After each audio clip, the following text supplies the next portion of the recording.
Hello, everyone, and welcome back to Fireside. We've got an amazing match on our hands tonight. It's going to be LeBronStantiNOPLE versus Cat Posse fighting in the middle seed single elim bracket. This is middle seed match 2.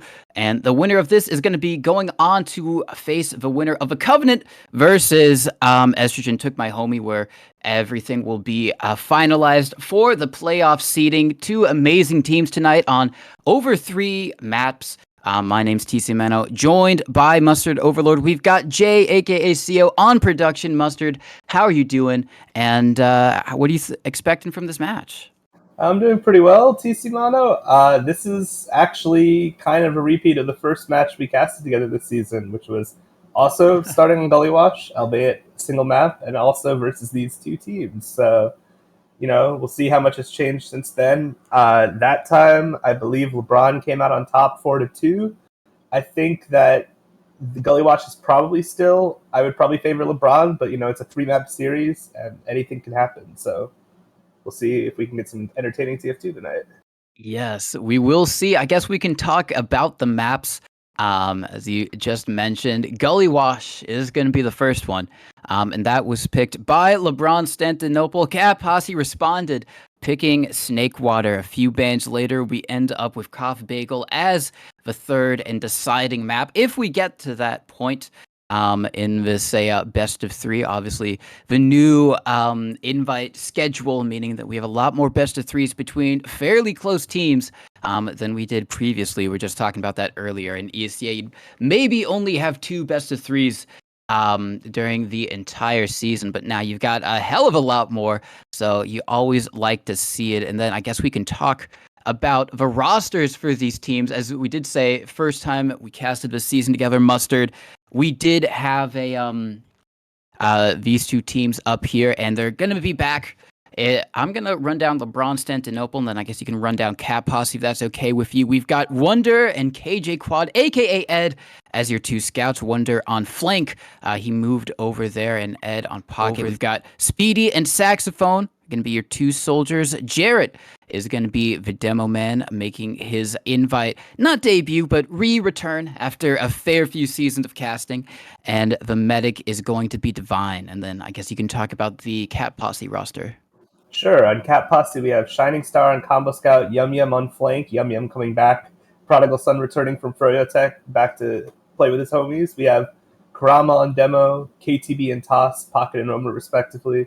And Protein Shake, the only change from previous Cat Posse rosters, coming in on Medic. And before we get into the match, I just want to say, other than the very small change of KJ Quad and Wonder switching roles, these are the exact same rosters as the first time we played, which, it's nice to see that stability. I know it's only been a couple of weeks, but you know how TF2 can be. It's nice to these guys have gotten a chance to get to know each other, gel, and, hopefully have some good chemistry today.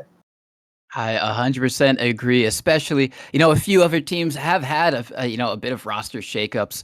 Obviously, one of them being Rome, had a few players go out, as well as over on the other side of things, Catface leaving the team for him, and then having to come back being filled up. It worked out pretty well for them. They've been having some success with that, but seeing these two teams have fairly stable rosters is always a good sign. As we do get in further into the season, we're getting closer to the start of playoffs, and these teams are trying to decide their seeds. They're fighting for third through 6 are the possible options or outcomes for these teams here.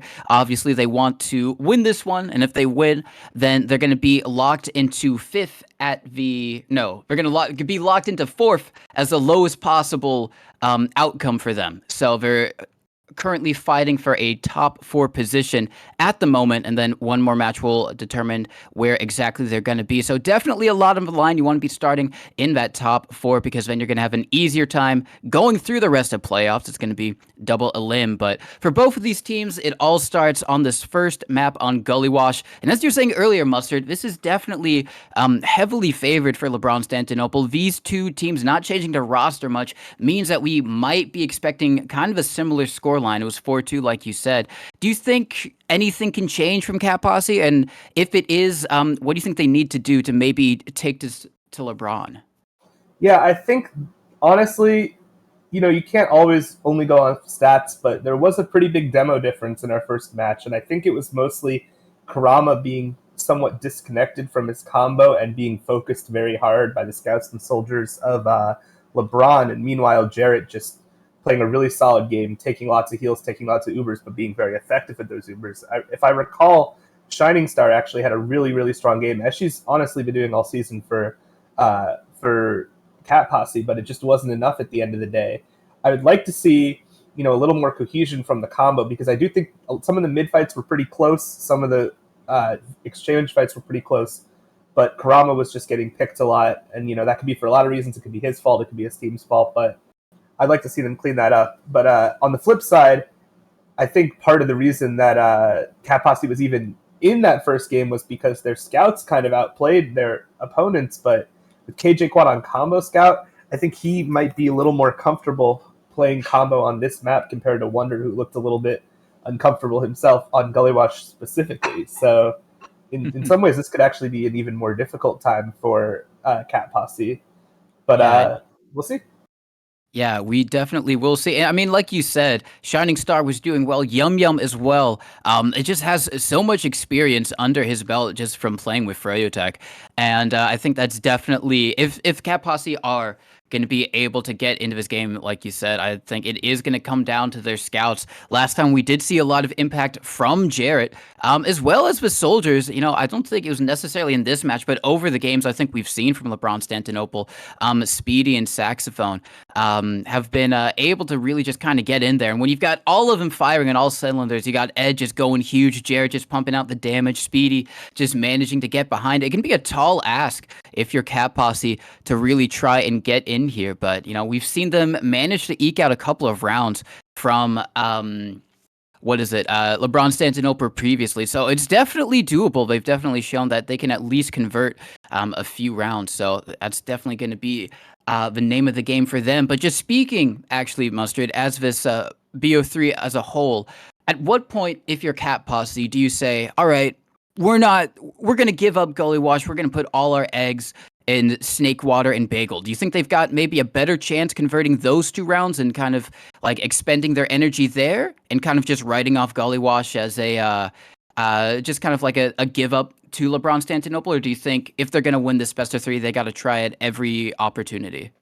Well, I mean, surely I would never advise these strident competitors to just sandbag a map, but I do think that the next two maps are a little bit stronger for Cat Posse. In particular, Snakewater as the second map consistently has been their home map this season. That was the map they upset the Covenant on. That was the map that they've had a really good win rate on. They did have a slow start on it against Estrogen last week, but they did come back. And meanwhile, that was the map that we saw LeBronstantinople, sorry, get absolutely shellacked on by the Covenant themselves. So it seems like a map where some of those like heavy momentum swing mids on Snakewater were really favoring, and just the opportunities for the scouts to just kind of take over the game was really favoring Cat Posse. So I would say, absent the factor of tilt and of being down potentially being down a map already, I would favor Cat Posse on Snakewater. But we might be putting the cart before the horse. We have Gully Watch right now, and I'm gonna watch Jarrett on this first mid. I don't know about you, Tcmano, but he was so good last time. I want to see what he can do here. Yeah, of course. All right. Well, Jarrett and Kurama, we have to see a lot more from, especially Kurama, if Cat Posse want to try and get into this game. Is going to be watching this first mid here. Speedy just doing a high fade around, just going back to his team. Just going to maybe try and create some space. If you do see, it is going to be Sax going in fairly deep. Does a lot of damage onto Toss, but doesn't manage to convert the kill. Luckily, both of them stay alive, so no trades going out. As I say that, everyone on LeBronstantinople just walking across the point. Going to be cleaning up Protein and Yum Yum. No scouts up for the side of Cat Posse. Kurama just trying to stay alive on 3 hit points. Is he going to be able to get into spawn? He has to dodge these rockets. It looks like he is going to be able to get through the shutter and is going to be able to set up on last. So they are going to have a few stickies. Maybe he can get a sneaky trap kill, but with Toss in behind and really out of position for the moment, Mustard Overlord, definitely not how Cat Posse wanted to start this game. Yeah, that was a fantastic play by Sax and his team, recognizing that both soldiers were. They knew exactly where both soldiers were for a Cat Posse, and neither of them was a threat, so he knew he could get through drop down for free without having to brawl a soldier on the ground. When you've denied the other team's soldiers and they can't stop you, that makes that play so much more powerful. As we do see the full Uber coming in from LeBronStantiNOPLE going through River. They've gotten the sentry and they go straight to point. Beautiful work. Yeah, that was such a textbook round. And I mean, back to the mid fight. Yeah, KTB and Toss got really denied, and even though they didn't die immediately, LeBronStantiNOPLE used those like weak soldiers who were kind of out of the fight, and it just gave their soldiers so much space to counter bomb and go up drop down and just wreak havoc. So I want to see if KTB and Toss can have a little more impact on this mid. Well, we will see as Toss is going to be going in lower, just drawing eyes, but it is going to be Sax super aggressive, trying to get onto Kurama, takes him down fairly low, but now the Plicks are falling. It's going to be LeBronStantiNOPLE trying to escape through their choke, but there's a wraparound player from the side of Toss. He's going to do a lot of damage, and now it's just going to be Wonder with Ed trying to protect Divine's life here. It's going to be the Scouts trying to do everything they possibly can, but with Ed going down, it looks like Shining Star is on Divine. That's going to be Divine taken down. Now it's only Wonder up and alive. He is going to collect a little small pack, but he's just going to have to try and play his life here because him dying now would be so late, and he does eventually go down. 18-second respawn for him. Only now is going to be Divine and Ed coming up, so no chance of getting Uber here, as that's going to be Cat Posse taking mid, taking second. They've got a pretty good chance of converting this round, Mustard. Yeah, and that was like night and day. KTB got completely denied that first mid, and then that mid, he decided to play more passively. He actually countered Sax's aggression, and then he carried that all the way through to second, where he continued to do damage. So that was a great response, but we'll see if they can capitalize on this Uber, as they also, Cat Posse does Uber in through River. They haven't gotten the gun yet. They do finally get it now, but it does seem like LeBronStantiNOPLE is still positioned to counter jump the point. Kurama goes down early. Nice bombs by Toss and KTB, but the heavy is still pretty healthy, and it looks like it's going to be a fail push. And as we see if KJ Quad can catch out Brotein as he tries to run away, Shining Star goes down, and Brotein barely escapes, but Speedy's chasing him. I think he's just going to make great work by Brotein. Yeah, great work from Brotein. That was looking very dicey there. I think Speedy could have committed because even though he was through the choke, Kurama wasn't just quite up to help protect his med, but still, at the end of the day, that is going to be Brotein managing to make it out. We do have Yum Yum up on the sniper in that forward spawn, maybe just trying to see if someone picks through a big door. It is going to be Ed. I don't know if he spotted Yum Yum up on it, but they're going to have to try and take this Uber ad regardless because Brotein didn't die there. They are actually going to be at 80%, so they might have a chance at trying to hold this, and with Yum Yum taking down Jared, that's definitely going to give them more incentive to do so. Yeah, he only had a very brief moment to take that shot, but Sax in the meantime manages to make it in the lobby and take out Kurama. So despite the Jarrett kill, it still seems like this is going all right, as Brotein actually gets forced up top by great spam from Speedy. And the soldiers again kind of doing the little things that might go unnoticed for LeBronStantiNOPLE, as KJ Quad taking the super, plowing straight through main, immediately killing Brotein on KTB, and this is going to be a round again, you have to think. Yeah, definitely is, with so much cap time on the point. 2-0 for LeBronStantiNOPLE, taking it coast to coast. I'm just not letting up on the aggression whatsoever, even though Brotein was able to escape there and get that Uber. They were able to force it out expertly and just make sure that they consistently had advantage. So now as we go on to our third mid-fight, we've seen improved form from Cat Posse, but even with that, they haven't been able to convert any rounds so far. So we have to see if maybe they can do something again and have better luck with it. Wonder being taken down early is definitely a great way to start that. Now they've got a bit more space. We are going to see Sax trying to bomb, and he does get some good rockets off. He gets the kill, actually, on the Brotein. Now, the name of the game is going to be trying to keep Divine up and alive. They've backed all the way up on for second. They're happy to give it up. KTB takes that room, goes in, tries to go for a high bomb onto them. They know he's there. He gets one rocket off, but luckily they keep their medic up. So now this is going to be big old Uber ad for them to work with here, Mustard. Yeah, that was just another great play by Sax. The soldiers are just finding such good timings onto Brotein and Kurama. I mean, last round, Sax managed to sneak in the lobby and kill Kurama, which, you know, kind of story of the game. And Yum Yum goes down trying to look for a play, maybe to force the medic, and as a result, it looks like LeBron got this point for free, and KJ Quad is going for a crazy sword play, trying to jump up on high ground, and it seems to have worked. He managed to take down Brotein, catching him off before he can get all the way back across to Bats, and It looks like Divine has pretty good positioning and choke. I don't think he's really at risk here. It seems to be a great job protecting him, and I think they're going to be able to roll this to last yet again, all the way mid to last.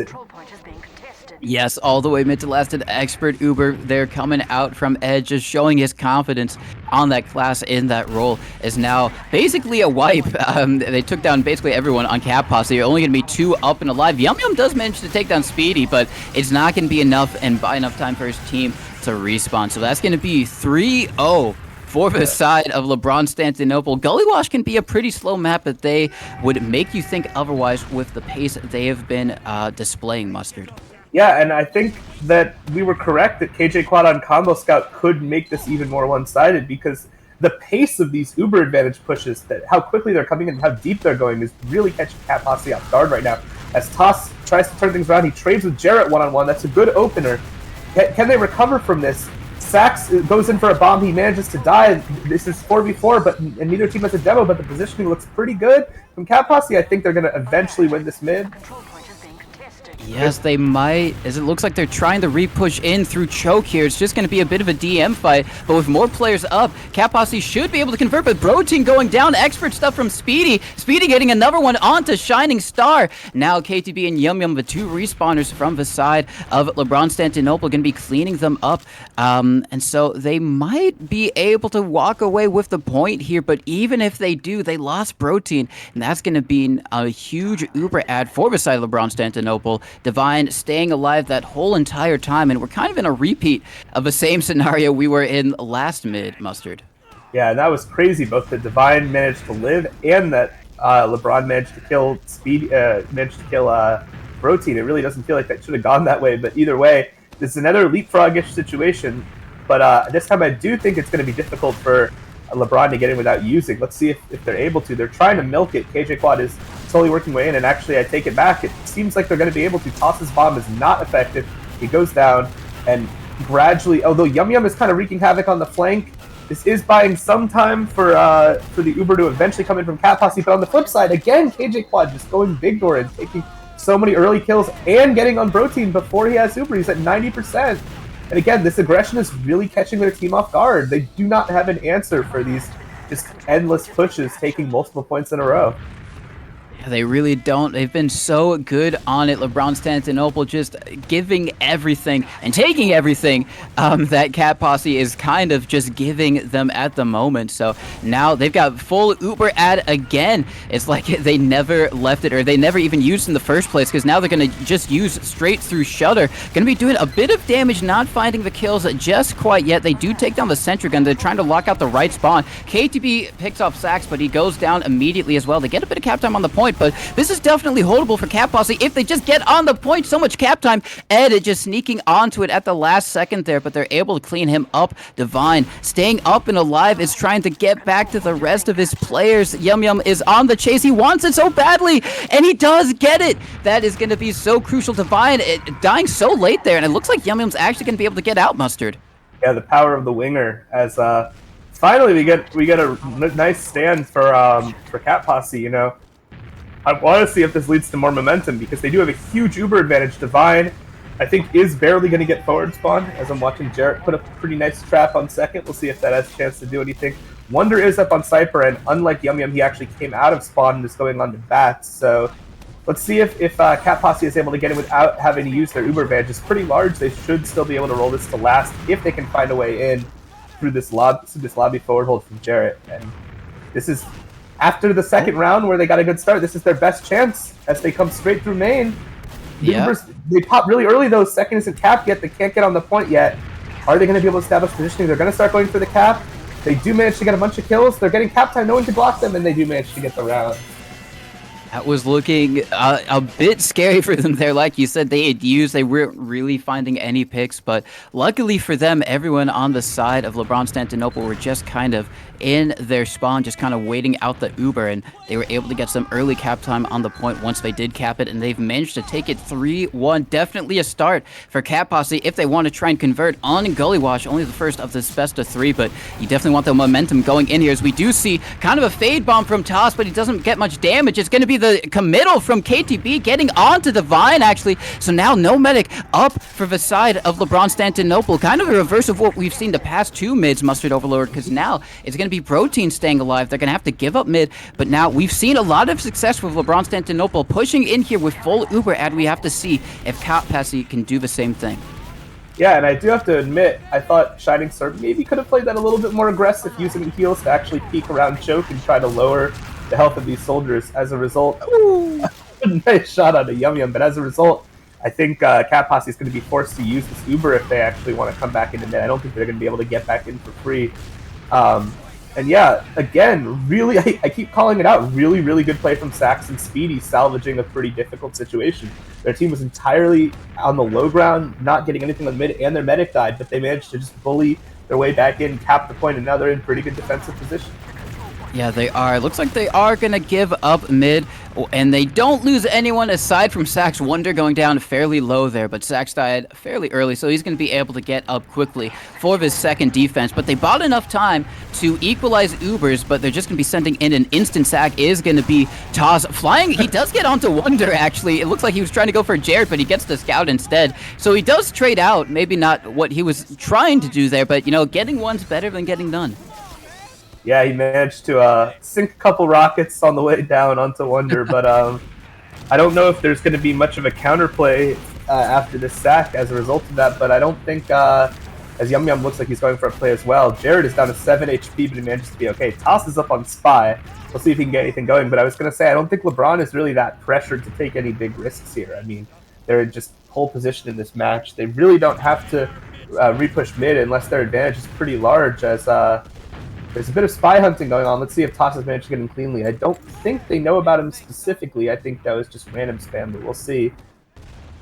Yeah, we will see. He does have Speedy up on that lamp, just kind of looking over. He does decide to try and back out. May actually baits an Ed into the chase. I don't know if that was like the initial play at all, but it ends up working out. They do get one, so a scout down for the side of LeBronStantinOple. Yum Yum is in behind. He's going to be up in river, just trying to be a bit of a distraction. They do get Sax to try and chase him, but that's going to be Kurama actually going down in Big Door. No demo up for the side of Cat Posse. That means there's no stickies that LeBronStantinOple has to worry about. Divine does go down extremely low and all of that, but he does stay alive. He gets a pack, and now they can try and walk in through Big Door here and maybe try and get mid for free.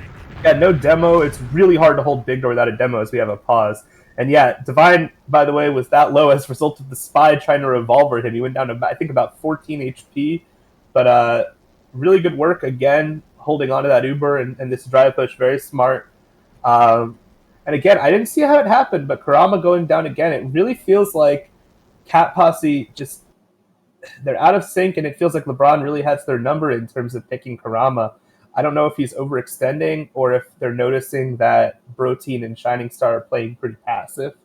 It just seems like maybe Kurama wants to play these situations more aggressively than his combo, and it's just really, he's just dying. I don't know what else to say. Definitely, indeed. I think another thing, we have talked about Kurama, and I think that's definitely a factor for Cat Posse. Another thing is that Divine has been living so much. I mean, that last mid, it was kind of the reverse of what we saw. It was Protein living and Divine dying. But otherwise, aside from that, it seems like Divine has had a lot of good luck or just a better team play, just keeping him alive, and maybe not the same for Protein, whether that's kind of the better play coming out from the soldiers on LeBronStantinOple, or maybe just a bit of poor positioning, or just not really keeping their medic up and alive. But I think that's definitely been a big factor, because even in those scenarios where Cat Posse do win the mid, it's usually only because their medic dies and everyone on LeBronStantinOple is just trying to keep Divine alive, and so they lose the repush coming in, and then they just get sent all the way back to their last. And it seems like when they take these Uber trades, it's usually Protein dying in it and Divine kind of staying alive. And it's not even Uber trades. They usually manage to get onto Protein before he even has a chance to use or drop in the first place. So I think if you're Cat Posse, definitely keeping Kurama alive, keeping Protein alive. It sounds easy, just keep your plays alive, but I think it's specifically the combo, maybe not having the best of days here. Yeah, and I mean, we casted, or I casted the last match between Estrogen and Cat Posse, and one of the narratives in that game was how good a job Brotein was doing at staying alive and how central that is to the way Cat Posse plays. He's not necessarily the kind of medic who is normally willing to trade his life for a lot of players as the pause ends, and it does look like LeBron is going to get the point pretty much for free. But yeah, this is not the comfort zone of Cat Posse to be losing their medic in all these situations, and it seems like they're pretty much crumbling every time it happens. Yeah, it is. So we're going to have to see if they change things up. It is going to be LeBronStantiNOPLE, like you said, walking away with the mid. Wonder going down, however, maybe trying to go in for a sack. Saxophone also sacking.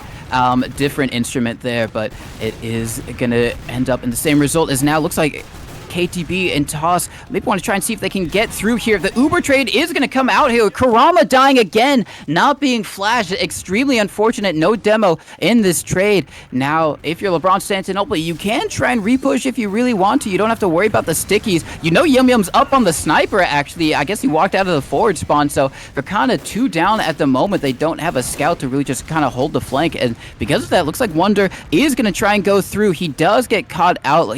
They do know he's back there, and he's going to be fighting Kurama. He takes him down, actually, even though Kurama had the heals, and now it's just kind of chaos. If you're Cat Posse, you're going to have to try and regroup right now, but looking like they're going to have to give things up. Yum Yum managed to take down Divine. In all that chaos, Yum Yum's still alive on Sniper and manages to make the ultimate salvage play, but that was definitely extremely sloppy. I'm not going to excuse the way Cat Posse was playing before that. Yes, as I think that is when the pause happened. Speedy maybe got disconnected from the server, and they had to wait a little bit to get him back. But that was a bunch of chaos. End result is that it's going to be Cat Posse getting mid. They did keep their medic alive due to that expert snipe from Yum Yum taking down Divine, and so now they're going to have a big Uber ad to work with. There's no off, actually there is an off class up. It is going to be Wonder on the counter sniper, but he's not going to be trying to take down Yum Yum. He is going to be trying to take down Brotein, but they're going to be walking in through big door, so not really at the risk of a sniper unless Brotein goes in super deep here and gets into that sight line. They should know Yum Yum is going to be taken down, however, to an escaping Saxophone. So 1 player down. They are going to try and still take this Uber, though, Mustard, because they recognize they have the ad. They don't have a scout, though. Speedy going to be taken down. Toss dies, however, as well during that play. They are doing a lot of damage to these LeBronStantiNOPLE players. KJ Quad as well going down. Now it's only going to be 3 up. Look at the cap. Look at the cap. Oh. The same reason why this push caught LeBron completely off guard was the reason why it ultimately was not able to close things out. And if they had the point maybe like 2/3 capped while they were doing that, I think that would have been a really good timing. They could have gotten those kills and then immediately got on the point, but instead, just a little too early. I like the hustle, but you know they got a little too hypey there as the repush is trying to come out. But actually, as a result, Brotein's already up to 75% Uber, so this has to be a pretty clean push by LeBron if they want to get this point back. They notice Toss hiding in a pretty high up on the wall as he actually does manage to kill Speedy, and the Uber is very close. The health is terrible on Cat Posse, but they do have Uber now, and they managed to come back in. But Brotein seems to drop a couple players a little quickly, not having the best game I've ever seen him have, to be honest, and ultimately the Uber did come out, and they are forced back to last, so I guess it ended up working out in the end. I take it back. Maybe some of those players were going for last. I guess I'm a bit discombobulated, but I feel like things are happening that maybe shouldn't be. I'm not so sure. Yeah, no, I definitely agree with Kurama going down again. I mean, it looked like they were going to be able to take second, but they're going for a back cap, actually. Maybe that's why he was on second, just baiting the players in. I mean, you know what? Maybe Cat Posse just let them play their game, because it was looking like a bit of a sloppy fight for them there, Mustard. But I mean, at the end of the day, both times they were able to convert the points and eventually the round. So I mean, what do we know? Yeah, I quit. I don't know anything. This is nothing makes sense anymore. But on the other hand, Cat Posse, this is exactly the kind of pick-me-up they needed. And we see another fade bomb. No one dies early, but Yum Yum actually manages to run in, kill Jarrett, and get behind, just wreaking total havoc on the flank. But Brotein going down in return. Sax and Speedy again with the salvage. We've called their name out literally every single mid fight. Yeah, we have is with Yum Yum does manage to finally take him down, kind of securing things for Cat Posse, but it's a kind of a tale we've seen so many times, Mustard. Cat Posse technically win the mid, but it's only just because they're trying to keep Divine up and alive on LeBronstantinople, him living, Protein dying. Looks like we do have Shining Star up on the sniper, just trying to see if they can get a sneaky pick. Almost immediately, there is a sneaky Speedy, however, lurking in wood all the way behind. I don't think Cat Posse know. Or if they are, they're just kind of disrespecting him. Actually, as I say that, Yum Yum did know. He went behind to go try and check. He does a lot of damage, takes down Speedy, so that's one less thing they're going to have to worry about. But the players from LeBronstantinople are going to take 2 down as well, so looks like they're just going to be trying to go forward with the Uber. KTP says no to that, however, bombing in as they're trying to get in through Big Door, and now Cat Posse have the reverse problem. They're going to have to try to keep Protein up and alive, and looks like they should be able to, Mustard, but definitely great salvage from KTB. Yeah, I think he came in so quickly, he was not spotted. He got 2 very quick rockets in on Divine, who did not have a chance to pop there, as now we have a full Uber advantage for Cat Posse, but there was a chance for Divine to get back into the fight, so they're probably going to have to use this Uber here. I don't think they're going to be able to take this point for free, especially really good spam by Saxophone and Speedy. I think we'll see if they manage to get in for free, but Shining Star manages to take out Sax, so they are doing a really good job on Cat Posse, actually, as I say that, of milking, and Speedy is kind of behind, but Jarrett, trap! I did not see that. That was, I guess, the milk looked really good against the soldiers, but, I mean, that's another factor that makes it difficult sometimes, and we do have Speedy still working around behind, or sorry, Toss, rather, working around behind, and now it should be even easier for LeBron to get back in, as they're even starting to get some ground before even using their Uber. Yeah, they are. They're going to be walking in basically for free. I mean, no, Kurama is up, and most of his stickies are kind of on his side of a point. Looks like KTB is going to be trying to take down Sax. He does actually manage to do so, so now he is going to be in behind, trying to see if he can maybe make some plays or some openings for his team. But still, LeBronstantinople, they got full Uber, and they're not going to be worrying about what's behind them. They're just going to be trying to shoot all the players in front of them as they do manage to get through this choke. Toss is going to be the first player to fall. Now KTB finally making his way back up. He is now going to be getting in through choke. He gets an opening onto Divine, but Divine just serves that rocket expertly. KTB just kind of beefing the first one there, unfortunately. And that is going to mean his team. He did buy enough time for his team to get Uber there, but he could have maybe gotten the force or the drop there. It's just kind of a what-if, Mustard. But at the end of the day, they're just going to be trying to hold this even Ubers. Yeah, and spawns are pretty fast on Gully Watch defense, so they didn't even really have a window to stack while it was 6v4.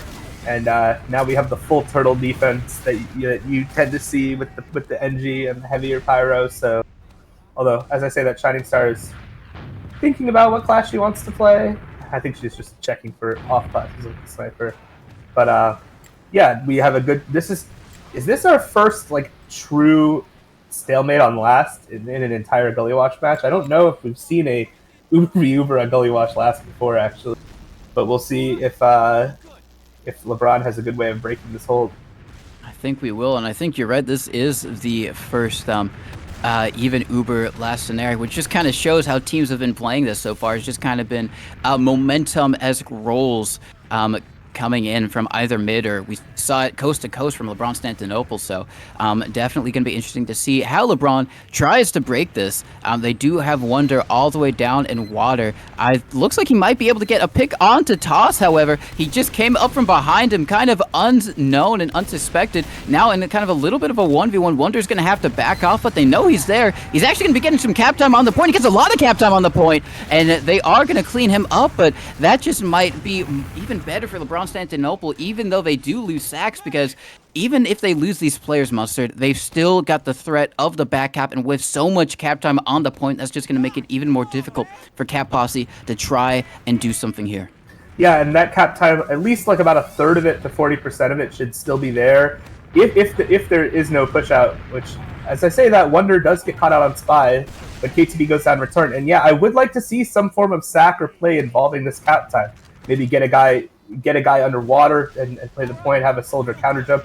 I know I believe that there's a sentry again, so it's a little difficult, but the sentry goes down. Yeah, I'd really like to see something involving this cap time from LeBron. I mean, if you force their team to worry about the cap, it makes it easier to get on the medic. It makes it easier to get picks. But it does look like LeBron did not manage to do so, and Cat Posse managed to stabilize again and revert the cap time back. Yeah, as now we are going to see Saxophone try and bomb in as Ed tries to go in as well. Both of them are going to be taken down. One to a Sentry, one to the Rockets from Toss. As now it's going to be LeBronStantinOple having to back up. Looks like they're just going to be trying to stuff this river area, make sure they've got all the doors on lock. Speedy just going to be watching it as well. Cat Posse a bit slow to try and do something in return, kind of allowing for the respawners on LeBronStantinOple to come back up. But yeah, we do have Shining Star back up on the sniper, just trying to see if they can take some peeks through river. Not going to find anything just quite yet, and looks like we're into a similar scenario. Only a minute left on the round timer, Mustard, so if you are LeBronStantinOple, you kind of maybe try and take an Uber trade here. Yeah, but you have to be a little careful that you don't give them enough time to push out and cap at the end as well. It's a tight little dance, and we'll see how they play it, because I have seen teams, kind of Zerg rush the point with 10 seconds left, thinking that there's absolutely no chance they can get pushed back on if it fails, and then a scout run out and just instantly get his little pinky toe on second in time. So they're waiting for about 25 seconds. This should be okay with both teams trading. As Wonder in the meantime is going underwater, he's trying to get on the point, but there's so many players rushing to prevent that, and this might be difficult. Speedy does manage to get Yum Yum. And again, full rush for the point, like I said. Shining Star manages to take out Speedy with a great reflect, as KJ Quad can now go to work. This is his favorite thing to do, is to DM, but S12 gets a meaningless but very nice looking kill on Bro Team. But yeah, we got a little bit of a stalemate, and we're going back to mid. We are indeed. A bit unfortunate for Kurama. Seemed like his ping kind of spiked up during that last push, but regardless, great hold from Cat Posse, just kind of managing to stand tall while LeBronStantinOple threw everything at them. We are going to another mid, like you said, only 5 minutes left before we head to that continuous overtime, as we are going to see how these teams adapt for the mid. Looks like it is just going to be maybe a bit slower. We don't see any soldiers just sacking in immediately. As I say that, it's going to be Toss going all the way down, gets a lot of damage off onto Jared, but he is going to surf back to safety. We do see Shining Star being taken on as well, so 2 down on the side of Cat Posse. They got to think about maybe trying to start to leave mid, as it looks like they are going to lose another one, and Yum Yum KTB falling as well, but KTB gets onto the vine. Kurama pipes down Ed, who's trying to do the return thing on the Bro Team. It's just going to be these two up and alive. Wonder trying to see if they can do anything at all to get onto Bro Team, but it's actually going to be the pistol from Wonder with the help of Speedy getting onto Bro Team as he's trying to leave into his lobby, and that is going to be so disastrous because he died so much later. It's actually going to give Divine and LeBronStantinOple both the mid win, and Uber had to work with here later on in this round, Mustard. Yeah, and of course Jarrett killing Kurama at the end of that after he was unable to keep his medic alive was sort of the cherry on top. But we do see Yum Yum back on Sniper, and some of these Sniper plays have been effective at repelling the offensive pushes.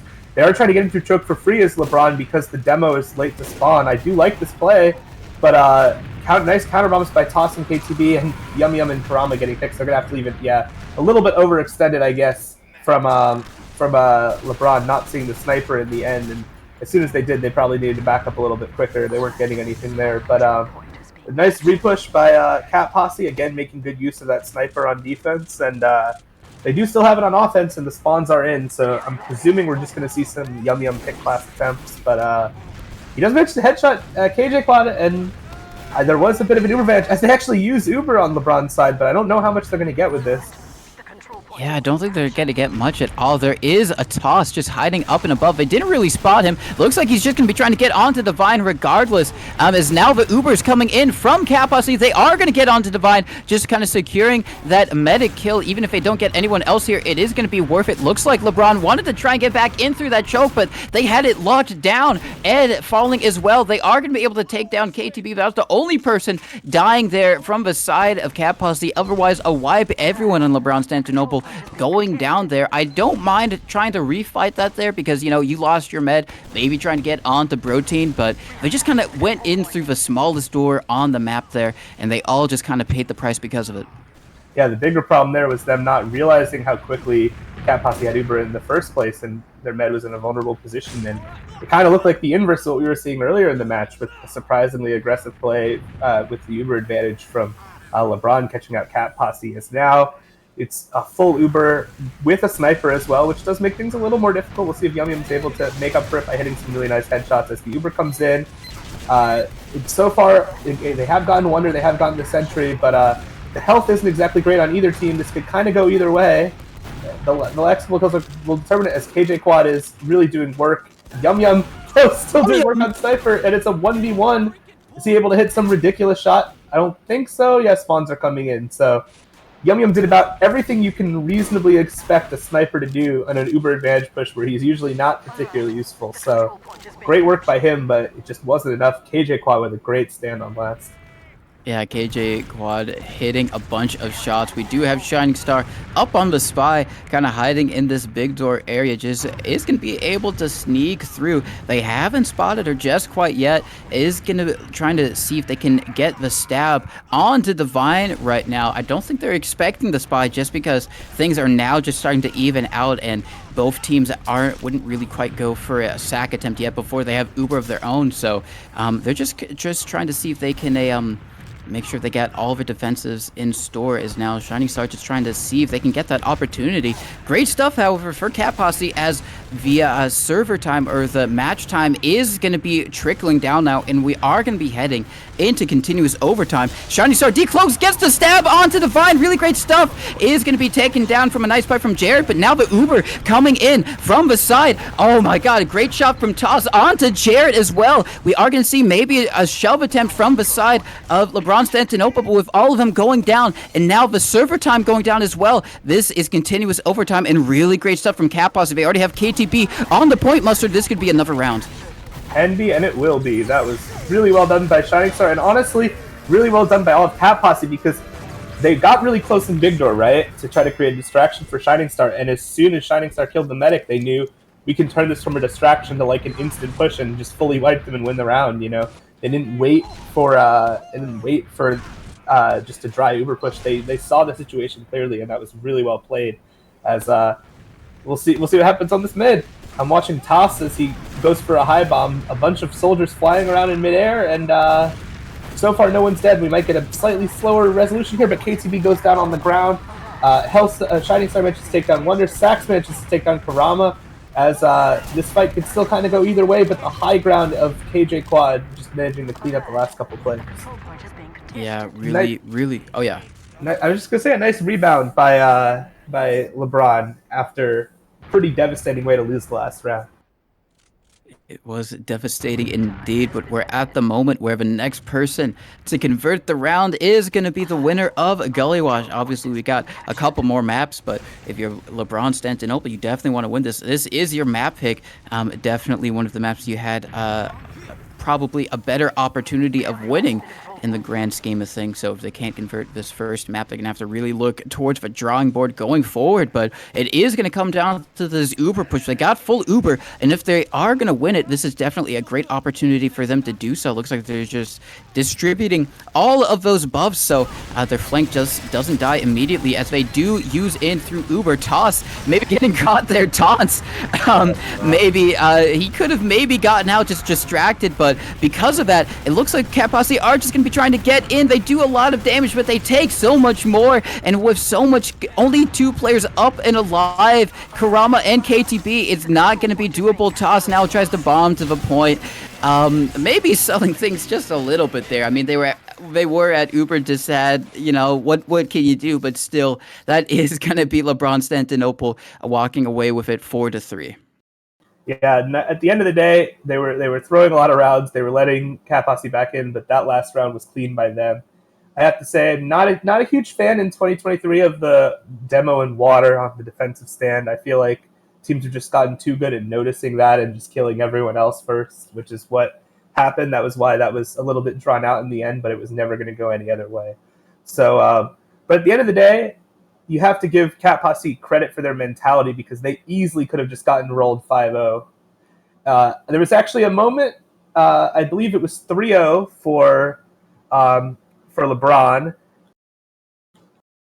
and they were pushing into last, and they failed a full Uber charge last push, and I was planning on pointing out, had they won it, it had been 4-0, that would be the time for Cat Posse, like you mentioned in the beginning, to start writing off the map and focusing on Gully Wash. But they actually came back and won that round and brought it all the way back to 3-3. So they kept it pretty close, but in the end, not quite good enough. Yeah, definitely keeping it extremely close was Cat Posse, going down early, like you said, but recovering and like you said, even though they did lose this first map on Gully Wash, going forward onto Snakewater, they can maybe have a bit more confidence that they did so well on the enemy team's map pick. Would be pretty good for their own map pick. But before we get too ahead of ourselves and look at Snakewater, we can kind of look at the logs on Gully Wash. And what I see is a lot of Ed doing a lot of damage to a lot of people. 32 and 13 from him. Expert stuff, especially as Scout on Gully Wash. Sure, it's Pocket Scout, but still doing a lot of work. 263 DPM, tied for first place in the DPM department as well with KTB, who's probably just holding down those chokes with the rest of his combo. Just really great stuff overall. Better stuff from Brotein as well at the end. Medics death-wise. Divine dying 9 times, Brotein dying 13 times. A lot better than I think it was early in the first half of that game. So that kind of shows maybe Cat Posse doing better at getting on to Divine and maybe keeping their medic up and alive during a few instances there. But still, at the end of the day, LeBronStantiNOPLE walking away with it. Anything from these logs, Mustard, that you want to point out or just kind of stand out to you? Yeah, I think if you were going to name a player of the match for LeBron, there are 2 candidates who I think really stood out the most. One was Ed, like you said. He had some really good Ubers. He was staying alive at crucial situations and cleaning up the fight. The other was Saxophone. I thought he played a really good game. He was second in damage for his team, but more importantly, even he had 5 med picks. There was a big difference in med deaths, and I think he was the single biggest factor. Speedy as well, but I just kept noticing time and time again that Sax was finding really good angles to get in, really good angles to either salvage or to put the nail in the coffin for his team. And I wanted to give him credit. And on the other team, for Cat Posse, I think the one player who really kept them in the game for a long time was Yum Yum. Well, KTB as well, actually. So I guess I should say the 2 players. But Yum Yum on the sniper, Yum Yum with these flanks. His style of combo scout, it's not for everyone. He's not usually going to be around to save his medic or take Ubers, but he just manages to put so much pressure on the map. Going behind, making plays, drawing eyes, getting on medics, kind of playing that old school, like more literal flank scout role. And I think on Gully Watch, he did a really, really good job of that. But Snakewater, it is a map that going into it, I thought was a better chance for Cat Posse. And, if we played this on paper and we said, LeBron is 4-3 better on Gully Wash, I would expect Cat Posse to be 4-3 or more better on Snakewater. But you have to factor in, even though they made it close, you have to factor in the mental aspect of being down a map. And I guess you just got to hope that Cat Posse can put that aside them and remember that this is a map that they're very, very well tested on and very strong on. Yeah, well, definitely coming back, even though they didn't win it, coming back from 3-0 and making it 3-3 is definitely, hopefully, a sign of a good mental that they can keep up as we continue into this best of 3. I just wanted to say, as you were saying, Sax with the 5 med picks, that's a fourth of his kills. A fourth of his kills were on the med, and I just which is noticed crazy. He had 6 demo picks, too. He had 20 kills, and 11 of them were medic or demo. That's some impact right there. Yeah, like, at any time he got a kill, it was more than a 50% chance that it was either onto a Kurama or onto a the other medic Brotein. So really insane stuff from Saxophone. And as we head on to Snakewater, it's definitely a map that soldiers can have a lot of impact, especially on the mids. You can have those double, sky high soldier bombs just coming in there. You can play a bit slower as well, maybe try and counter jump the soldiers. But I guess, what do you expect from Cat Posse, considering this is their map? Do you think they're the type of team to go for like those double soldier bombs and maybe just send in Toss and KTB and just try and get onto the Vine every single time? Or do you think they're maybe going to try and bait out players like Saxophone or Speedy and maybe try and lure them into maybe ill-fated soldier attempts and then just kind of work with the player out there? From what I've seen from them, they're usually more often the aggressor on mid. But honestly, so I just watched them play against Estrogen, right? And Yeah. Estrogen got off to a really hot start, and a lot of it was them actually dominating mid fights. They were kept finding early kills on Shining Star, Yum Yum, and just rolling things across. But when Cat Posse managed to recover, some of it was turning mid fights back around, but a lot of it was just they were really good at like blobbing up around Protein in sort of these fights around second, and just and their sacks were good. They were winning a lot of Uber trades. They just over time just sort of ground down Estrogen. So mid fights, sometimes can go either way on this map. I think I'd more expect to see Toss and KTV being the aggressor, but you never know.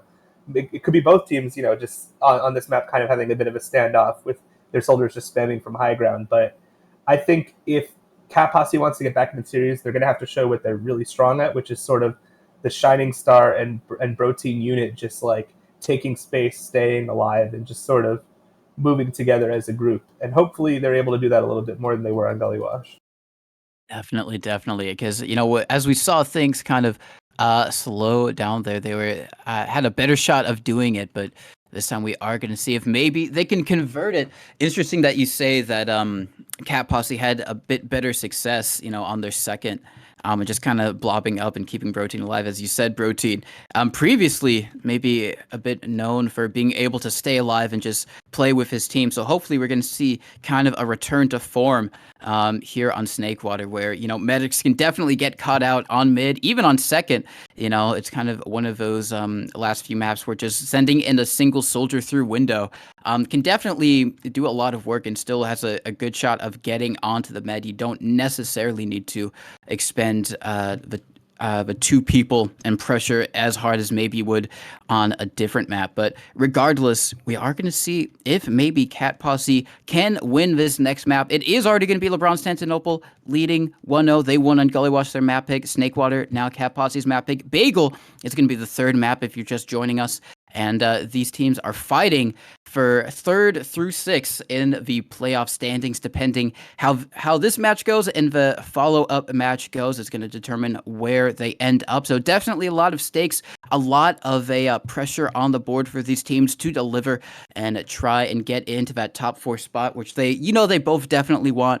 Invite is definitely very open for a lot of these teams to maybe try and prove their worth and get a bit of a higher positioning than they maybe would have. But as we are going live here, Mustard, I do want to press you for a prediction on how this map is going to turn out.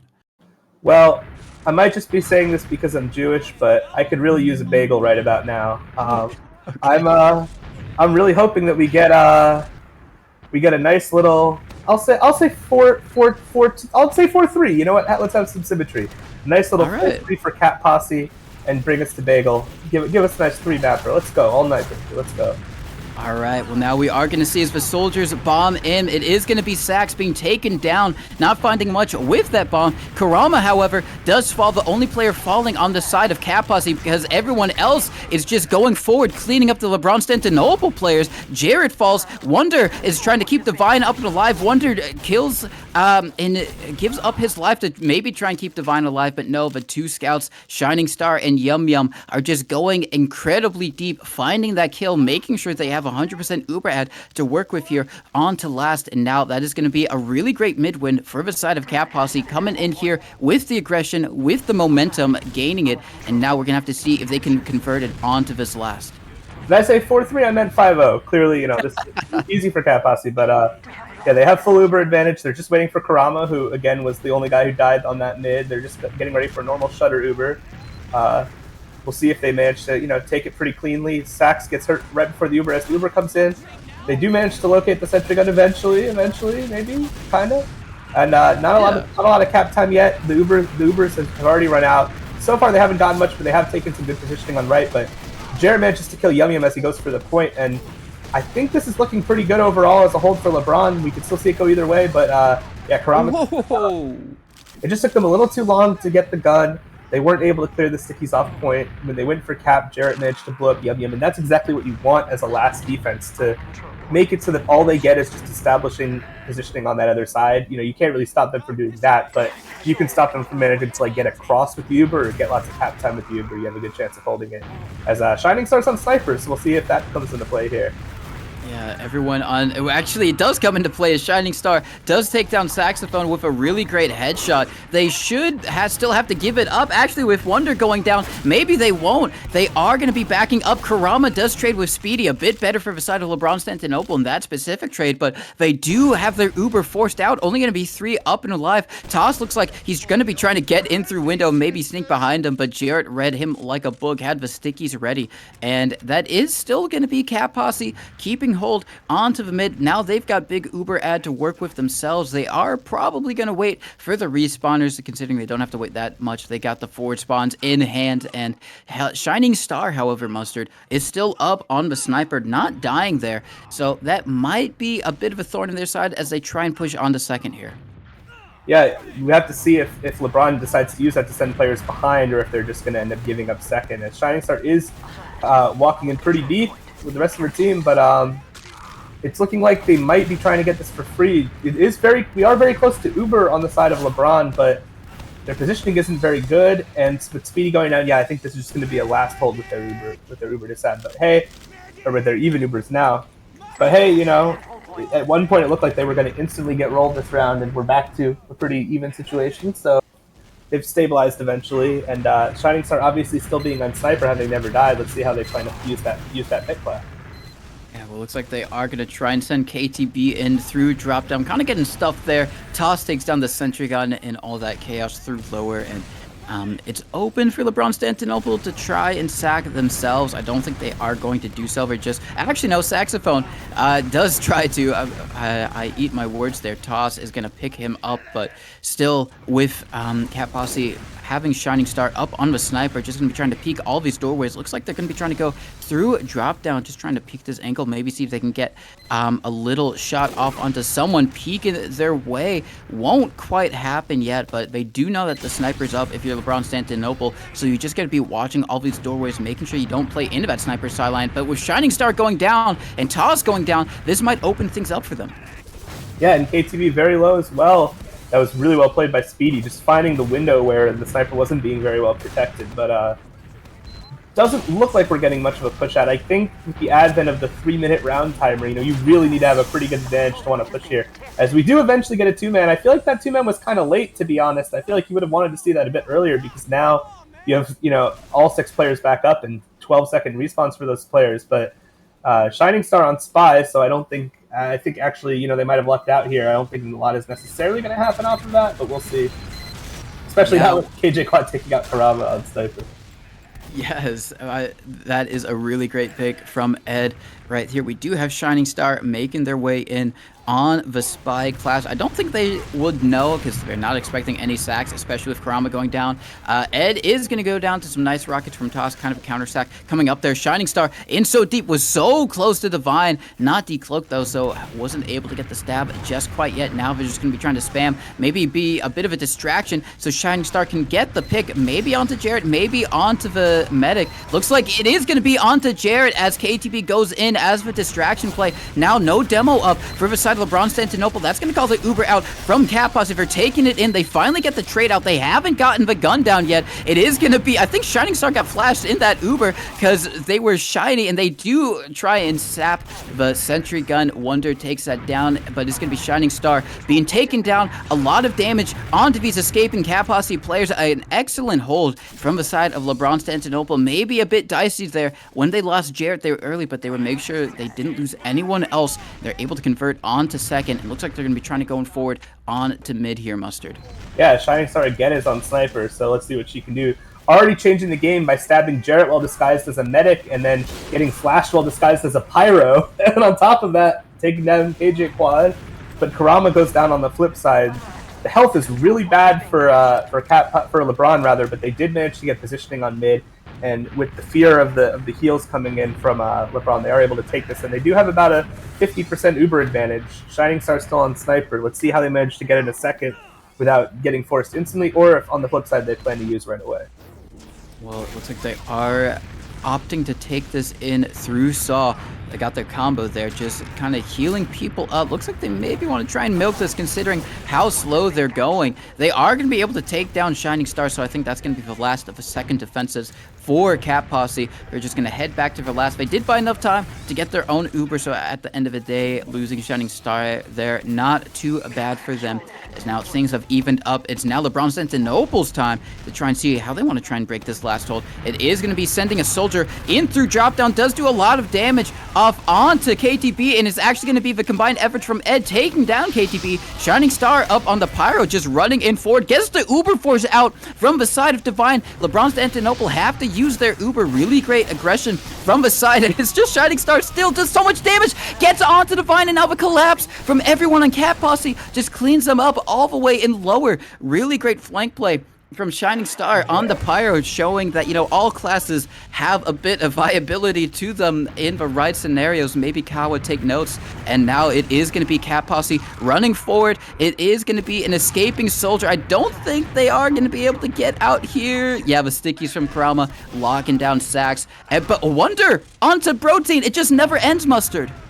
Yeah, it never does, and I don't think that LeBron will be able to get back in before the point is capped, but again, 30% Uber advantage, and let's see if they wait for the Uber, if they try to do something with the heals. But yeah, if this were ETF2L, Shining Star would have won off-class of the season just based on the last, like, 10 minutes or so, because she has made great plays on 3 different classes. That's 3 different non-Scout classes in addition to Scout, that is. So that's been pretty fun to watch, you know.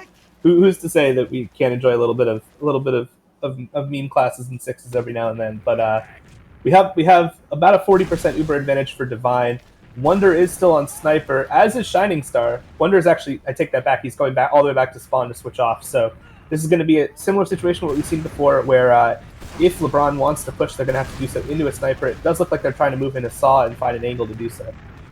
Yeah, they are making their way through, just trying to make sure they don't get into that Shining Star snipe line, as now the soldiers are going to be bombing forward. Toss does have to back out. Speedy trying to get onto Kurama yet again. Kurama does sound so low, but luckily has the stickies to protect himself this time. Kurama finally going to be able to stay alive on one of these kind of mini leapfrog scenarios, and you know, previously he would have gone down there, and that just would have kind of spelled the call for LeBronStantinople to just walk forward. But now that he's up, things are going to even out. We still have Shining Star up on the Sniper, so just maybe trying to work them in. KTB going to be taking down Wonders, so they do have a bit of room to play with here. Ubers are even, Mustard, as Shining Star does peek in through lower, maybe has an opportunity to get a snipe off onto Jarrett, but now the soldier bomb from Sax, recognizing that Shining Star is in lower, tries to bomb in super deep, but counter soldier bomb from Toss goes in all the way behind, stays alive. That's going to force the Uber out from the side. LeBronStantinople, Ed taking this super aggressively, wants KTB up on the high ground, but is not going to be able to get him. Yum Yum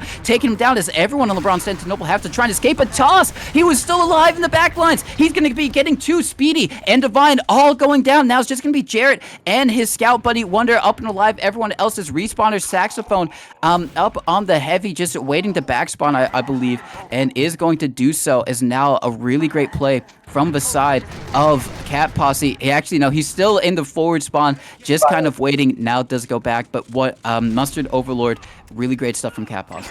Yeah, and I want to point out some really nice subtle things that Shining started. First, she surfed back right when Sax bombed in, gave them a pick, and then Ed wanted to salvage by taking a solo Uber into the Sniper, recognizing that Cat Posse would have to flash the Sniper, often something you see when a team has a Sniper stuck near the combo in even Uber situations. But Shining Star saw that was coming, recognized it, and booked it and ran out and was not in the Uber. Ed ended up popping first and not forcing flashes, which was the reason why the Uber was so much better for Cat Posse. Really subtle things like that do make a difference, but we have the Uber coming in, as I might have talked a little too long, but it looks like the hold is actually pretty good. Shining Star is still getting kills, but the soldier counter aggression from LeBron is pretty good as well, and Yum Yum is the last fragging class alive, trying to escape with Protein, and that was a failed push. Again, not able to get early enough cap time. Both soldiers were still alive because neither of them had to die to block the point, and Sax and Speedy managed to clean up on that low ground. Yeah, and these transition plays, it seems like the sniper is working out, but on the, these last pushes, you can't just can't help just thinking maybe another scout there would have helped Cap Posse just maybe get a bit earlier cap timer, maybe clean up on these kills. But Shining Star is just definitely doing work, taking down Jarrett as LeBronStantiNople try and push out onto their second. They are going to be taking down Ed as well. It's just so much damage and like impact coming out from Shining Star at the moment. Even though she dies, that's still going to secure their team the second hold, and it's going to be enough for them to get onto last year. Only going to be 2 up, Wonder and Divine. Now Jarrett comes out from the respawn. He gets taken down before he has an opportunity to get flashed in that Uber. They do force out the Uber as well, and even though Toss goes down, they are still going to have a big Uber ad if you're Cap Posse. So now it's just going to be about waiting, making sure you get all your respawners, making sure you don't lose anyone else, get everyone nice and buffed. Luckily, Shining Star actually dying there means that they're now going to have a full Classic Sixes lineup to push with here on to last, which might be the difference maker here, Mustard. Yeah, as we do see, they're finally starting to push in. They were waiting for some spawns. I think they're waiting just to get everyone buffed. So, and they have plenty of time because it was such a large Uber advantage. So, what I would like to see compared to the last couple pushes, as they're actually they're actually going lower.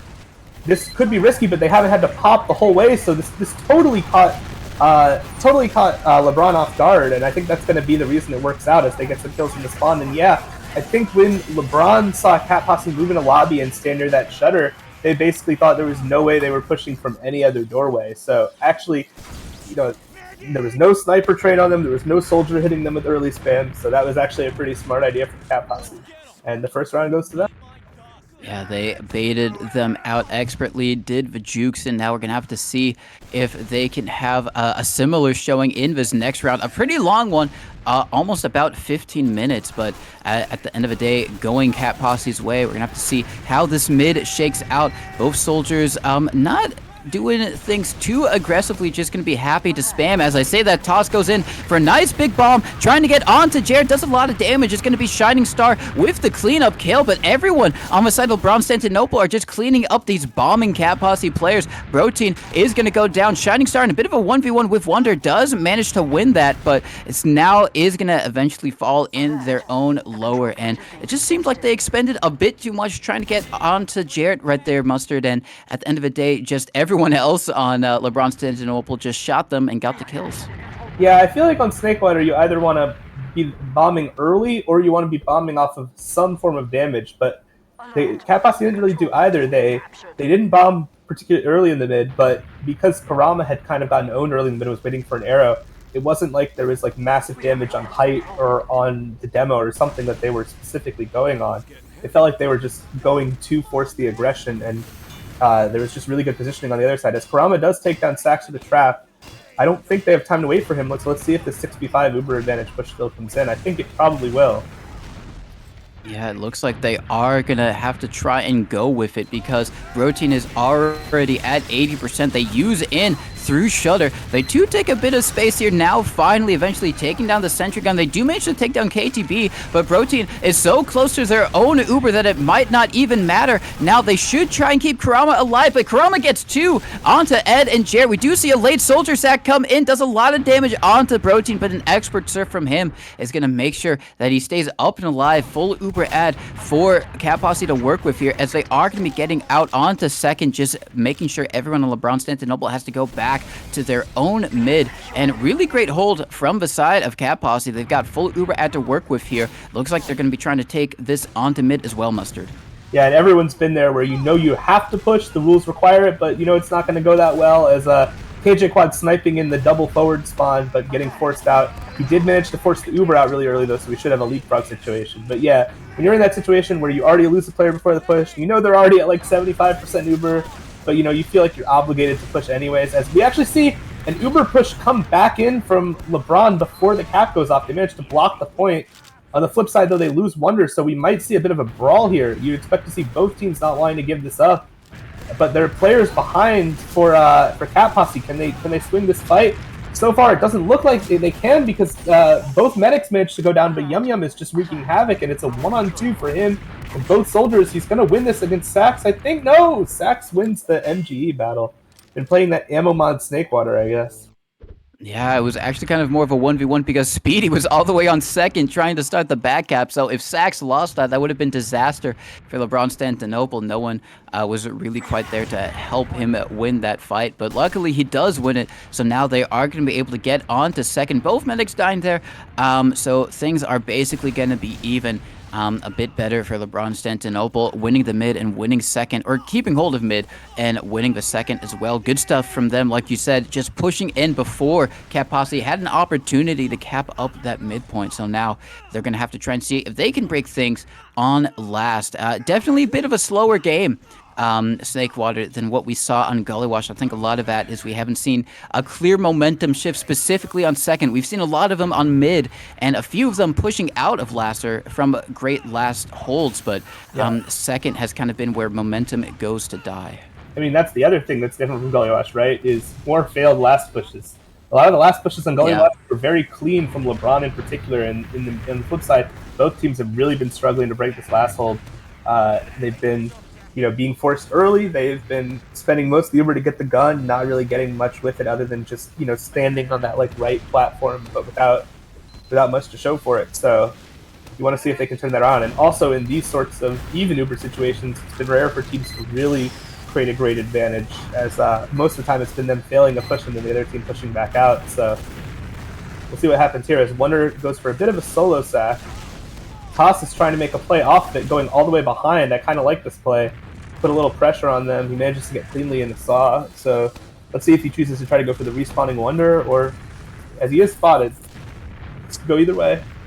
Yeah, he is spotted. Looks like he is going to be trying to come back out in through saw. He goes for the epic air shot. Isn't going to find it, but on the other side of things, it's actually going to be Karama, KTB, and Taz all going down. Bro Team keeps themselves alive with a nice air onto Saxophone, but really trading 3 for 1 is not what you want to be doing. They still have Uber at to maybe try and hold this point. It's just going to be Shining Star up on the Pyro, taking this Uber, does a lot of damage onto Ed, forces out the Uber. Otherwise, Ed would have been dropped there. Speedy going to be taken down now with the respawners. This is actually looking okay for Cap Posse if they can just convert these pigs, but everyone on the side of LeBronStantinople just putting out so much damage. It's technically a 3v3, waiting for the respawners from LeBronStantinople to get here. Yum Yum gonna be taking down Wonder. Now the bombing in Soldier is gonna do a lot of damage, get some cap time on the point. Ed now in a 1v1 with Yum Yum, does so much time on the point, but Yum Yum is gonna win that. He had the respawners coming as well, just in case he lost it. So I think it was a lost ball game for LeBronStantinople. Either way, looks like Cap Posse wants to maybe see if they can get some space here onto second, but I think they're gonna think better of it considering they are at Uber Disad, and even though they won that hold pretty well, Mustard Overlord, they still have to hold another one. Yeah, fantastic hold from Yum Yum in particular, but on the flip side, Divine had the luxury of leaving and, living to fight another day. Bro Team did not have that option. He had to be on the point healing his team to hold that. So, yeah, we have another big Uber advantage, and we'll see if the Uber ad push can go better this time. They do manage to take on Shining Star early. That could be a huge advantage in this particular push. They get the gun. They see everyone in spawn. Yeah, this has to be a good push. They have so much positioning. They're getting early damage. It would be pretty miraculous, but the heavy can be difficult here. But I think over time, war of attrition. I'm still banking on LeBron to win this. Fingers crossed. Do I understand TF2? Yeah, Shining Star is now respawned, and getting down Speedy is definitely might be a momentum shift, as now everyone on LeBronStantinople are dying. Is now Saxophone being dead as well. Divine is going to be making the smart move and leaving his team and meeting back up with Ed, and I definitely agree with you, Mustard. That was 100% LeBronStantinople's push to lose, but unfortunate for them, they lost it. Yeah, it seemed like they just got shoved into a really bad corner of the map and had such low ground, and the heavy just rained down on them. But I thought the numbers and health would have been enough, but shows how much I know. And we see Cat Posse trying to push back in with full Uber advantage. They're trying to milk it. Wonder's on Sniper. I don't know if he has a good angle. They do manage to get the force out thanks to Speedy. Wonder has made himself known now. He hit a body shot on someone, so... And both soldiers go down, so I don't think it's going to be possible with the Sniper and both soldiers end. But Bro Team goes down. Oh, I think that's the second time Wonder has just been in that forward spawn and just kind of neutralized things and almost immediately onto Protein. Great stuff from his sniper as now Shining Star tries to go in for a play, looking like they're not going to be able to get the cap here. Toss has to try and back out, might just be able to stay alive. Karama out of position, just a lot too far forward, honestly, considering what the state of the game was at that moment, and now it's going to be LeBronStantiNOPLE barreling forward. They did use their Uber though, so a bit of a silver lining. Oh, they don't know. Apparently, production saying they don't know that they used Uber there, so they think this is just Uber disad apparently. Yeah, and I have to say, a speedy match to take on Protein. I think they're just going to keep rolling this. Will this finally be the push, or are they going to settle for yet another Uber advantage? KJ Quad is just absolutely obliterating people when he goes down by the spawn, so I think Divine's going to try to book it now. Although, as I say that, maybe Wonder can play offensive sniper here, but no, I think he's going to leave. And I have to say, a little bit earlier, I was watching a fight from KJ Quad's perspective, and I think someone needs to, as Wonder Shining Star, but for Ed's sake, someone has to check him PC, because he was definitely using the game deficit there. That was just, he was just hitting every shot imaginable on players, just jumping around their heads. So KJ Quad showing off the DM, and even on that aborted last push right there as well. As we have another situation where a team is stuck with a sniper with full Ubrad. Let's see if that makes a difference here. And we are going to see maybe if Wonder can hit the shots and help his team convert this round. They got 100%, just trying to see where they want to try and take this in. Looks like they're opting to maybe spam out the sentry gun first. They actually get Yum Yum as well. Maybe try to keep his sentry gun up and alive. That's going to mean he's going to fall before this push really even starts. Ed getting a lot of time on the point, baiting out the soldiers, and now Toss goes down as well because of it. But Uber finally used, and we're just taking so much damage, kind of cleaning up all these picks. Wonder rings out another one again onto Shining Star. And that is going to be 1-1. Evening things out is going to be LeBronStantiNOPLE. A very close second map we got in our hands, Mustard. Yeah, and just over time, they finally managed, well, first of all, huge pick to kill Yum Yum with the gun. Then they finally managed to just find picks, get ground, and finally cap the point. I don't honestly, I'm not going to say for sure I know if they would have without that pick, because we've seen some failed last pushes. But yeah, we're on our third mid. The mids have been going back, and both mids have been won decisively by either team. So we'll have to see if this one is also a full wipe, or if it ends up being a little bit closer. Yeah, as we are going to see just a bit of a spam game at the moment. Kind of a bit better, it looks like, for the side of LeBronStantiNOPLE. Speedy getting in behind, kind of going through kitchen, but it's going to be Jared taking down KTB. Speedy has been spotted. Looks like he's trying to get onto Karama. He does get onto Karama, and now everyone on Cap Posse just trying to go forward. Maybe they can get onto Jared, who's trying to leave through. Saw is going to be taken down. Everyone dying on the side of LeBronStantiNOPLE. Divine might die as well. We've got Shining Star on the chase, is going to be taking down Divine, making sure he doesn't get to stay alive yet again. Now securing another big Uber ad for their team off of mid. Great stuff from Cap Posse, but we've seen them beef this push before, Mustard. Yeah, and I'm not really sure how Karama was permitted to basically turn around and chase a soldier for the entire mid and still have the team win it. But as I say that, Cap Posse again Uber straight in through lower, and this time they do get a huge amount of cap time. I think it's going to be really difficult for LeBronStantiNOPLE to hold, because they're going to have to keep guys entirely on the point. They're doing as good a job as they can, but he's just killing everyone with his arrows. And yeah, I think that early cap time is going to prove too difficult. But yeah, on mid, I guess their scouts just went down fighting on the point, and scouts are just too important. But that was a bit of an odd mid. Neither team really aggressed instantly. Players were going behind, but Cap Posse did a really good job rolling that mid to last, and then it seems like they might have found something with these lower pushes, because they've caught LeBronStantiNOPLE off guard a couple times with that. Yeah, I think they have indeed. Maybe that is the secret success for them. I did want to say it was funny seeing Speedy on the point. He was waiting for an arrow, but he got one, except it was from the enemy medic, so definitely not the one he wanted. But Speedy, aforementioned, is going to be bombing in, does a lot of damage. It knocks Toss off a catwalk. It is going to be Saxo over his soldier buddy being taken down. Ed, a bit far forward, is going to be shot down as well from the aforementioned Toss. Now it's going to be Yum Yum in the backlines, just kind of collapsing on these players with the rest of his team. But once again, It's going to be a mid win for the side of Cat Posse, definitely kind of pushing the momentum in their hands. I think this time Divine is going to be safe. Yum Yum, however, is on the chase, definitely trying to see if he could get another med pick all the way on the enemy team's last, but not going to quite happen. So Divine is going to get Uber ad for their team, but these mids, Mustard, have just been going Cat Posse's way so dominantly. Yeah, and I think, you see the fine margins as we do actually see a bit of a fight on second as LeBronStantiNOPLE is trying something. They do manage to take on Kurama, so I think they are actually going to force Cat Posse out here. They're going to kill Yum Yum as well. It's a 4v4. I don't know if they're going to roll the mid just off the demo pick. They might try, but it might be pretty difficult here. But either way, as Shining Star is still pressuring in lower, KTB goes down. We might end up seeing a push in the mid. But the spawns are faster / closer for the team with mid, which is Cat Posse, so I don't think this is advisable. I think we're going to just fall back into a second hold, but I don't know. What the hell do I know? But yeah, on mid, I'm sorry. Yeah. I just don't know. Cat Posse is just making it happen, and I think there was a fine line there where LeBron maybe could have made something happen. They had a double bomb, and there was a moment where both soldiers were still alive and their team had walked across point, but I guess they just weren't able to focus fire in time before their soldiers were obliterated, and Ed went down pretty soon afterwards. When you double bomb, there's a really fine line in execution between wiping the whole enemy team and just losing it completely.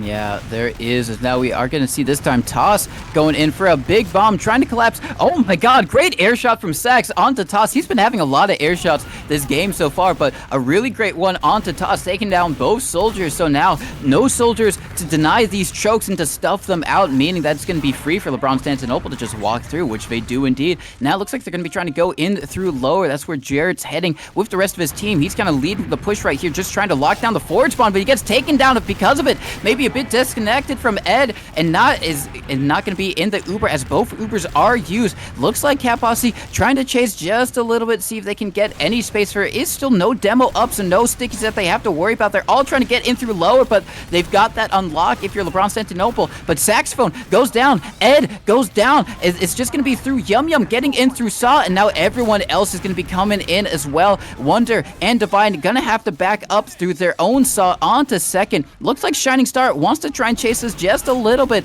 dancing a bit by logs, and now everyone else from the side of Cat Posse going to be barreling in through their second, through mid onto the enemy team's second. Looks like they want to keep going here, Mustard, but no, I think things are eventually gonna stalemate out here as neither team has Uber. Sentry Gun is getting spammed out, however, as we do see KTB and Toss trying to go in for a sack attempt. They are going to be taking down Speedy, but just so much damage. Eventually, I think, yes, things are going to even out here. A lot of chaos. Really, really great defense from the side of Cat Posse and really great aggression from them too.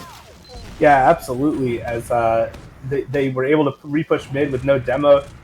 Endless patience on lower, just making the soldiers waste all the rockets there, and then in the meantime their flank got in through Saw. They just played that slowly, knowing that they had time, waited out the rockets, and just came in. And it looks like the timer is going to run down, which means this is going to become a first team to 3 rounds match, which obviously does favor Cat Posse as both the team with an additional round at the moment and the team that is pushing last, but it's far from decided yet. So it's going to be, whichever team can get to 3, and we'll see if LeBron can come back into this match, 1 round at a time. Yeah, they definitely have the players to do so. Wonder is one of those players who's been finding a lot of success up on the sniper, but this time it is going to be Speedy going down as now we do enter that continuous overtime. A lot of damage on the protein from the soldier is now finally going to die, but they spend so many players trying to get on the protein, they don't even do so, and now they only have 2 up and alive. It's going to be Ed and the Sentry Gun. He does have revenge crits, but revenge crits do nothing against Uber players. He actually does take down KTB, and this Uber is buying enough time for the respawners to finally get up onto the field. We are going to see Speedy fall, but now the respawners are coming in. Jared up and alive, going to be taking down Kurama. It's going to be Saxophone. Divine dying, but it's going to be Yum Yum winning 1 against Divine, taking down Ed, and I think they are going to be able to hold on to this last, but with Protein staying alive, actually, it's kind of a reverse of what we've seen previously, as now they're going to have Uber ad to try and push in again, and I mean, really great stuff from LeBronStantiNOPLE to hold that point, but really they should not have had to hold that point in the manner that they did because they just expended so many players out onto second in the first place, Mustard. Absolutely. And then on the flip side, Yum Yum with some great salvage at the end there, taking down Divine, and now we have about a 35% Uber advantage, as well as Toss on direct hit and Yum Yum on Spy. So some offensive shenanigans going on here for Cat Posse, maybe trying to close out this match in style. Yeah, as they are going to be using in this Uber. They take down the Sentry Gun fairly quickly. Toss on the direct hit, like you said, is going to be helping take down Saxophone. Speedy going down as well. A bit better for the side of Cat Posse at the moment, but Divine is so close to their own Uber. Yum Yum still up on the Spy. They shouldn't know about it whatsoever. They are going to take down Kurama. They do manage to take down Yum Yum, so that Spy not really paying dividends for the enemy team, as now it is going to be on LeBronStantiNOPLE to try and push out here, which they should be able to. Toss is coming in, bombs in, but he doesn't have any splash to help him there, so really would have to hit all the directs in the world, which he didn't, so that's just going to be another player taking down Shining Star up on the sniper though, Mustard. Yeah, there might have been a little bit too much shenanigans there. Yum Yum with a valiant attempt, and Ed, I think, has this nice Sennheiser Pro HD headphones, able to hear him from around the corner. And yeah, Shining Star on this sniper, but I think they're maybe circumventing this by going to the kitchen, or actually, as I say that, very slow push to the catwalk, and already 85% Uber from Bro Team, but it does look like this is going to be a midpoint, and we're going to see a bit of a second point stalemate. We are going to see one indeed. Shining Star still staying up on the sniper, going to be peeking in through lower, trying to see if they can get any shots off. They had an opportunity onto Speedy and a Saxophone, but it doesn't quite connect, so we're just going to back up to the point with the rest of their team. Now, LeBronStantiNOPLE have to try and sack in here. They don't have to worry about one scout denying them, but on the other hand, if they get their medic into an unfortunate position, that just might call things off for them. So they do have to play a bit cautious here, but they can kind of send their soldiers in a bit more happily, knowing that there's one less hit scan to really, truly deny them. They do get a soldier all the way in behind, going to be re-aggressing in, but it's actually going to be Shining Star taking him down with a nice body shot. So I mean, if you're Cat Posse, you are probably just going to be trying to peek your sniper, and you're probably not going to be sending in a soldier or anyone of your own. Actually, as I say that, KTB has a lot of space, and it's actually going to be Toss going in all the way behind, so what do I know? As they do send one in, they do get a lot of space here, Mustard, and they might be able to get onto Jared, who goes down fairly weak, and there's just buying so much, but it's actually going to be the Uber being used from the side of Cat Posse in all of that chaos. I think a really great job from Speedy to get that there, and now they're going to have to try and back up. We do have Yum Yum being taken down, and Saw Toss is still in behind, but I don't think he's really in position to do much of anything here, Mustard. Yeah, unless they've totally forgotten about him. But yeah, great play by Speedy, just recognizing that the sniper and medic were basically alone and or didn't have a ton of protection and getting that Uber force. As Toss is still behind. This could either prove really useful, or actually I say that he gets out. I was going to say it could end up being detrimental to his team being stuck all the way behind. We did see something like that last match that I casted, but a really quick push all the way in from LeBronStantiNOPLE going through lower. They're getting the early kills, they're getting cap time, and this should be a wrap, and we're going to go to, you know, the golden cap equivalent, you know, next round takes it regardless of who wins it. And this has been a lot better from LeBronStantiNOPLE, but at the same time, they still have had trouble on these mids. So I'd like to see them maybe spam Kurama a little bit more. He was getting a little aggressed upon. Maybe deny him and then maybe switch to focusing the scouts as they try to protect him. That was what Estrogen had some success with, but let's see if they can turn their fortunes around on these mids. See if they can, because a kind of a repeat is going to be only a one-round differential for whoever walks away with this the second map of this best of three. Both teams just kind of playing a bit more spammy than we've seen previously, maybe just kind of a bit scared to make the first move, knowing everything is kind of on the line for them at the moment. As now Speedy getting a bit aggressive in that top left scenario. It is going to be Toss going in super deep with a great bomb, doesn't find much of anything, but Yum Yum does take down Speedy. Shining Star dying as well, and I think that's going to be the call for Cat Posse to leave mid. Hopefully they can try and still defend onto second, which seems is going to be their plan of action at the moment. But Ed wants to try and take a bit of space lower here with Jared.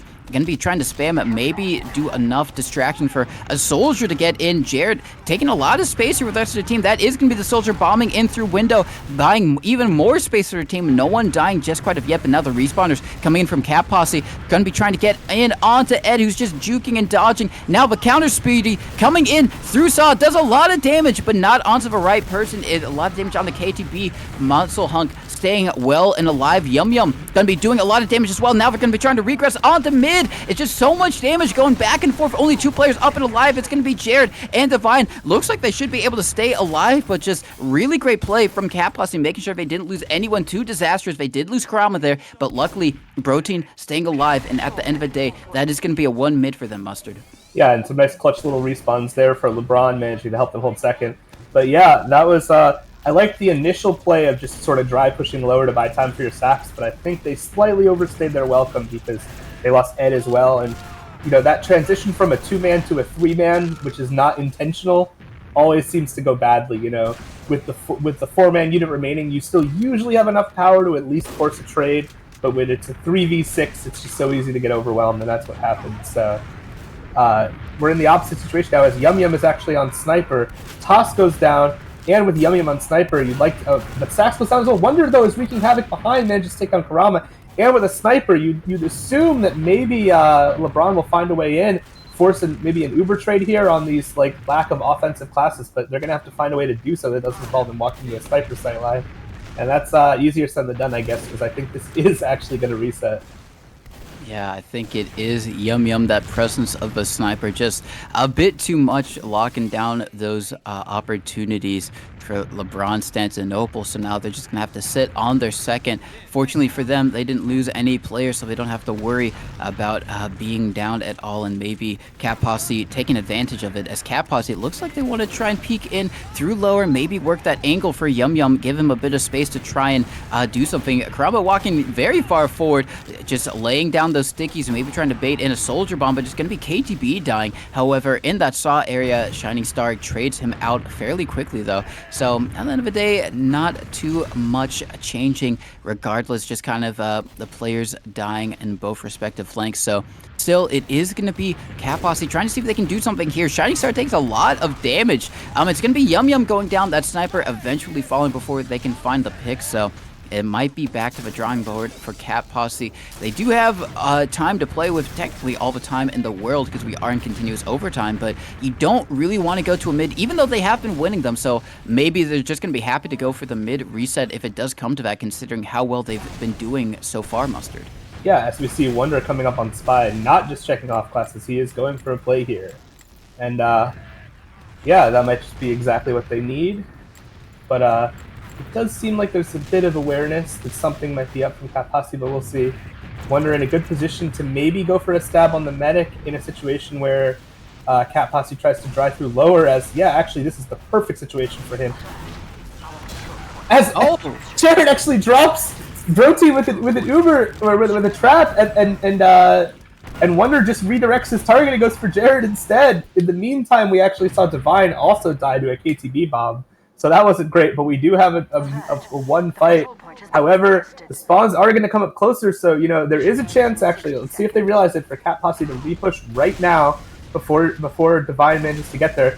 But on the flip side of that, Wonder is still up on Spot, but he is spotted from Shining Star. So yes, Cat Posse does recognize their slim window. That was very well played by them, and they have to obviously not forget about Wonder on Spot. That'd be the worst thing to happen right now if he slips their mind. And, yeah, as I say that, yeah, he goes down to KTB. Yeah, he does eventually go down. It looks like because of that, they're going to be trying to take a bit of space in through lower, but with Toss instantly falling, I think they're just going to have to try and back out. Karama goes down as well. Shining Star finds one onto Speedy, but seems like the trades are just a little bit better for LeBronstantinople. Bit of a 3v2 at the moment, and they are going to win that. The combined efforts of KJ Quad and his medic healing him up. So now, kind of reading the situation correctly, getting the heck out of there, and is going to meet back up with Toss. But it is still going to be Uber Ed for the side of LeBronstantinople, because Protein wasn't healing anyone during all of that. I don't think they're going to go off of it, because I think they're just waiting for the respawners to get here, and that's going to be enough time in of itself for Brotein to get his own Uber up. So I think things are going to stalemate here, but at the end of the day, that's still LeBronStantinopole walking away with a mid win, and now they've got the opportunity to try and push on the Cat Posse second. Yeah, and it was really well played by both Jarrett and KJ Quad. Jarrett just doing so much early damage to that choke, and KJ Quad just cleaning up as we see some nice little aggression right outside the saw plat from LeBron trying to work an angle for their team to sack as Sax tries to take it and go up into Cheese, but he has been spotted out, so this is a bit fleeting. He's getting some good damage on Karama, but I don't think he's gonna make it out here. And yeah, Toss gonna just pick him up with a fadeaway rocket. So just neither team, as you said, wants to take more than like a single player risk right now. You're not seeing a lot of like 2-mans or whatever. We had a couple earlier, but maybe I'll be wrong. Maybe some team will just do something crazy despite it being golden cap. But right now it's mostly 1-mans as Toss comes in. And Yum Yum. Yum Yum! He gets onto Divine, he goes in through Kitchen, and that is going to be the aforementioned 2-man that they were maybe a bit hesitant to do that we were talking about. It is going to be the Uber being forced, however, from Brotein. They are 2 down themselves, but looks like they still should try and get in here. It's only going to be 3 players up, really trying defending this for the moment. The respawners are going to be a bit quicker for the side of LeBronStantinopole, considering they still have the mid. Great pipe for air shot from Jared, but he's still going to end up going down there. Karama goes down so low, and he does manage to get back to the safety of his team. If he went down there, we definitely would have seen the repush come out from LeBronStantinopole, Mustard. Yeah, and I think KTB actually did troll him on purpose there, making him miss the second arrow, but that was a little cute. But yeah, that was really, really nice play by Yum Yum. And what am I kidding? Yum Yum not going for an aggressive play, impossible, but Speedy! And an amazing bomb in onto Brotein and Wonder at the same time picking out Toss on Sniper, so this instantly goes from a great situation for Cat Posse to an absolute calamity. Losing their medic, everyone else is lit. They have no soldiers either. This should just be a free push back on the mid as Wonder goes all the way back to switch off. All they need to do is plop up around their medic and not let Yum Yum go for some crazy play again. But I guess I shouldn't assume that that's an impossible scenario because he's done it so many times before. Yes, as now we see the soldiers maybe trying to posture a little bit on the high ground. Saxophone takes a bit of damage, is going to jump away as LeBronStantinopole want to try and take this for free if they possibly can, but Brotein is just going to be happy to build and try and see if they can get Uber to maybe defend onto second, as now it looks like finally it is going to be enough for LeBronStantinopole to collect the mid. KTB just staying in a bit too long, is going to end up dying. Only 70% for Cat Posse, so might still be holdable second, but it also still might be pushable for LeBronStantinopole, as it looks like they want to try and take this in through Saw. It is going to be a soldier buying a lot of space for them. That is going to be Speedy, and I think they are just going to have to give this up. It is going to be Cat Posse. They did buy enough time for their own Uber, but with so many of their players weak, they're just going to have to get back to last, hold this, because this is do or die for them. If LeBronStantinopole find a way to convert this last round, that is going to be lights out for them. They would have won Gully Wash and then Snake Water. But if Cat Posse can get back into this and win this round, we will be seeing another map on Tobago. It really just comes down to how LeBronStantinopole want to try and push this last. They're going to be sending in 2 players from the left side, maybe just try and take down the sentry gun early, but Karama says no to that with a good few stickies, and things are going to stabilize. Yeah, and not to go back too far into the past, but I thought that was a really good push on the second.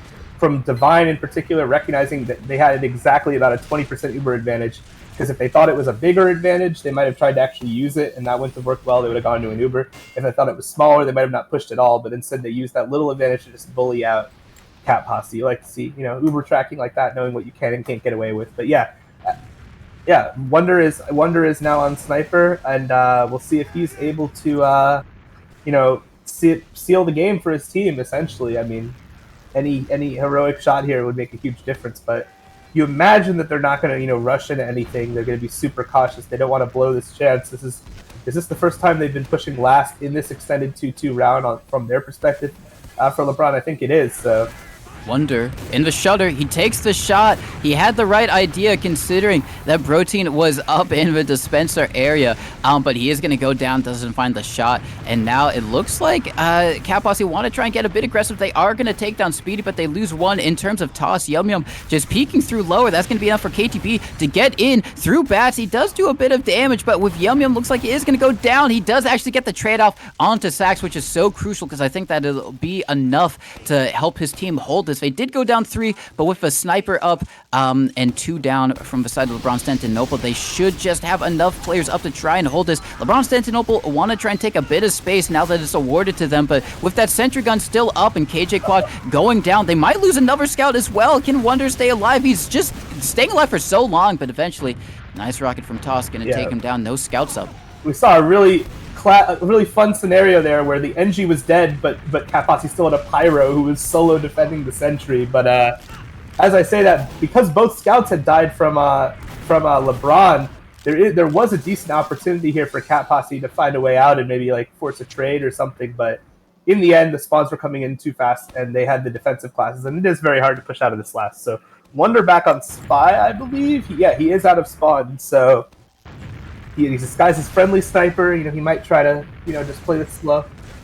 Apparently, they've spy checked him. I'm being told by my producer. I guess I gotta count on these Highlander zoomers. They just know what's up. As Hellstar, Shining Star gives me a little nod of approval that she does know indeed on the Pyro. But Shining Star also using the most stealthily OP weapon in the game, the Scorch Shot. Extremely annoying to play against. So we'll see. We'll see if Wonder can get anything done here, because it seems like Shining Star's pretty aware.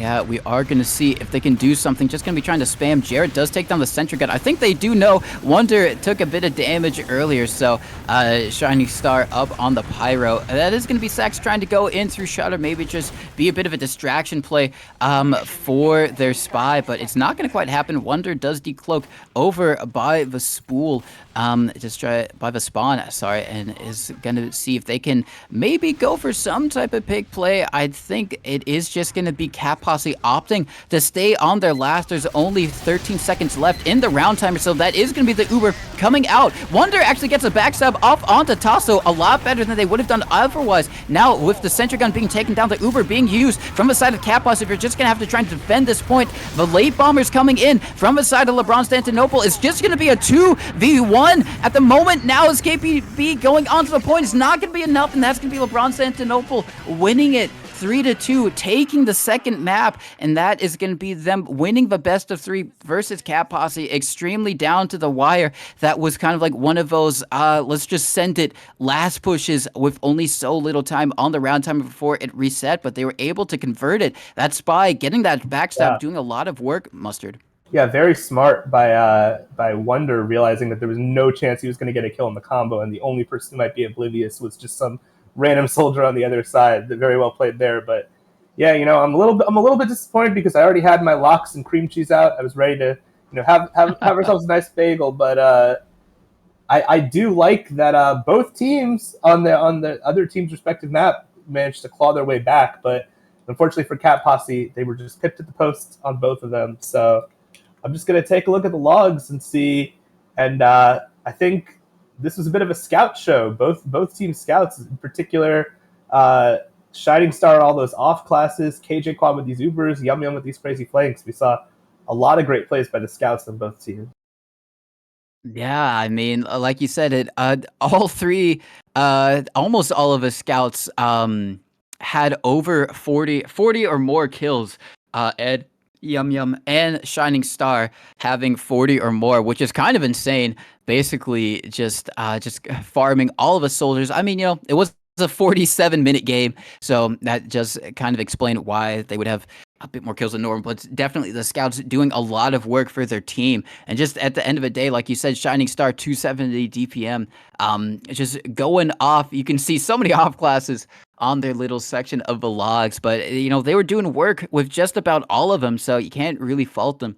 But like you said, at the end of the day, LeBronStantiNOPLE clawing their way back. A much better showing from Brotein, only dying one more time than Divine did. So the medic differential not really playing that much of a factor than what we probably saw on Gully Wash. But I mean, it's kind of like you said, the scouts just at the end of the day were just a little bit better and just a little bit more coordinated on LeBronstantinople. I mean, we saw really great plays come out from players like Shining Star and especially from what was it, Yum Yum, just getting in and getting onto the vine a few times that they probably shouldn't. But just at the end of the day, LeBronstantinople were just kind of able to get a few opportunities and advantages, and they were able to convert them.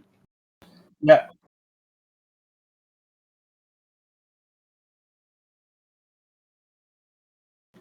Sure, if you're okay with it. Uh, Mr. Overlord? are they on a second map still or third map? Third. Oh, Ooh, I'm down. all right. Well, folks, it looks like we are going to be changing things up a bit. You just thought this was probably the end of a TF2 for the night. You thought wrong. We're actually heading over to Estrogen Took My Homie versus the Covenant. They are on the third map, the elusive third map we thought we were going to get with these two teams, LeBronstantinople versus Cat Posse. LeBronstantinople denied us, taking it 2-0, and I guess we can maybe talk about it a little bit more, but apparently it's going to be the Covenant versus Estrogen Took My Homie on the third map, and definitely, kind of same stakes for both these teams as we saw in this matchup. Mustard Overlord of these teams fighting for the playoff seeding, and I mean, if you're Covenant, I think that's definitely kind of more of a team we thought would do better in this kind of stage of the invite season. They had a lot of great showings against some of the top teams, but going down to the third map onto Metalworks is definitely maybe a bit of a warning sign for them. Well, I would like to interject and say that there's a bit of a ringer situation going on here, which might be Ah, affecting things a bit because the Covenant has two ringers playing instead of Scratch and Scarfs on Scout. They appear to be playing with Zam and Gungan, who are both oh, very good players in their own right. Ooh, I'm being told that this is an actual roster change. Shows how much I know, but if so, that is very sudden. So I'm a bit concerned about that. Although those are both very good players. But hmm. yeah, and I mean, I think we saw previously. I don't know if we casted them together, Mustard, but we've seen Covenant before, and Scarves especially did so much work for their team, even though they weren't supposed to be on the main roster. It was just because Catface got banned and wasn't able to play until the start of playoffs. Scarves coming in and did so much work in so many scenarios for their team, and to lose someone like Scratch as well, who definitely held down the fort and did a lot of work for their team, is going to be interesting as we get so close to the start of playoffs. They had that one upset loss to Cat Posse earlier at the final dying stages of Invite Stage 1, round 7. They got upset by them, and I think that was still with their kind of like main roster, but I guess we're going to have to see if they're going to be able to walk away with the victory here with this new roster of Zam and Gungan. Yeah, I'm just looking at the logs from the previous games. Old Man Polly, one of the few invite players with I think like a marriage and a mortgage. He's old, even older than I am, to give our viewers an idea. But 37 and 14 on Sunshine, the map that was able to be won by Estrogen. So showing he still has something on the Yeah. No worries, no worries. As yeah, I mean a lot of great stuff coming out from Polly. And like you said, 37-14, 262. Great stuff from the soldiers as well. I think Raven coming in here.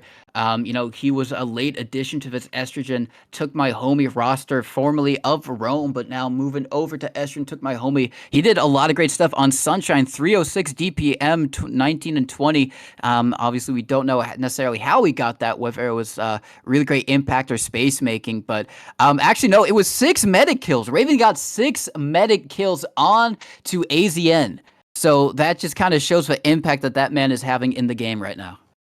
Yeah, he was a huge pickup. It's looking like. I mean, I did think early in the season when Rome was sort of in the invite qualifier stage, he was maybe the player who was showing up the most for them. I was very impressed with. I was very impressed with a lot of his performances, and you know, it was a bit bitter. It's a bit bittersweet, right? Because Rome kind of lost the plot, weren't as good as some people were hoping, lost a couple players, but if some of those standout players are shining somewhere else, at least that's something, to be gained for this season. And yeah, Raven's been really good for Estrogen recently.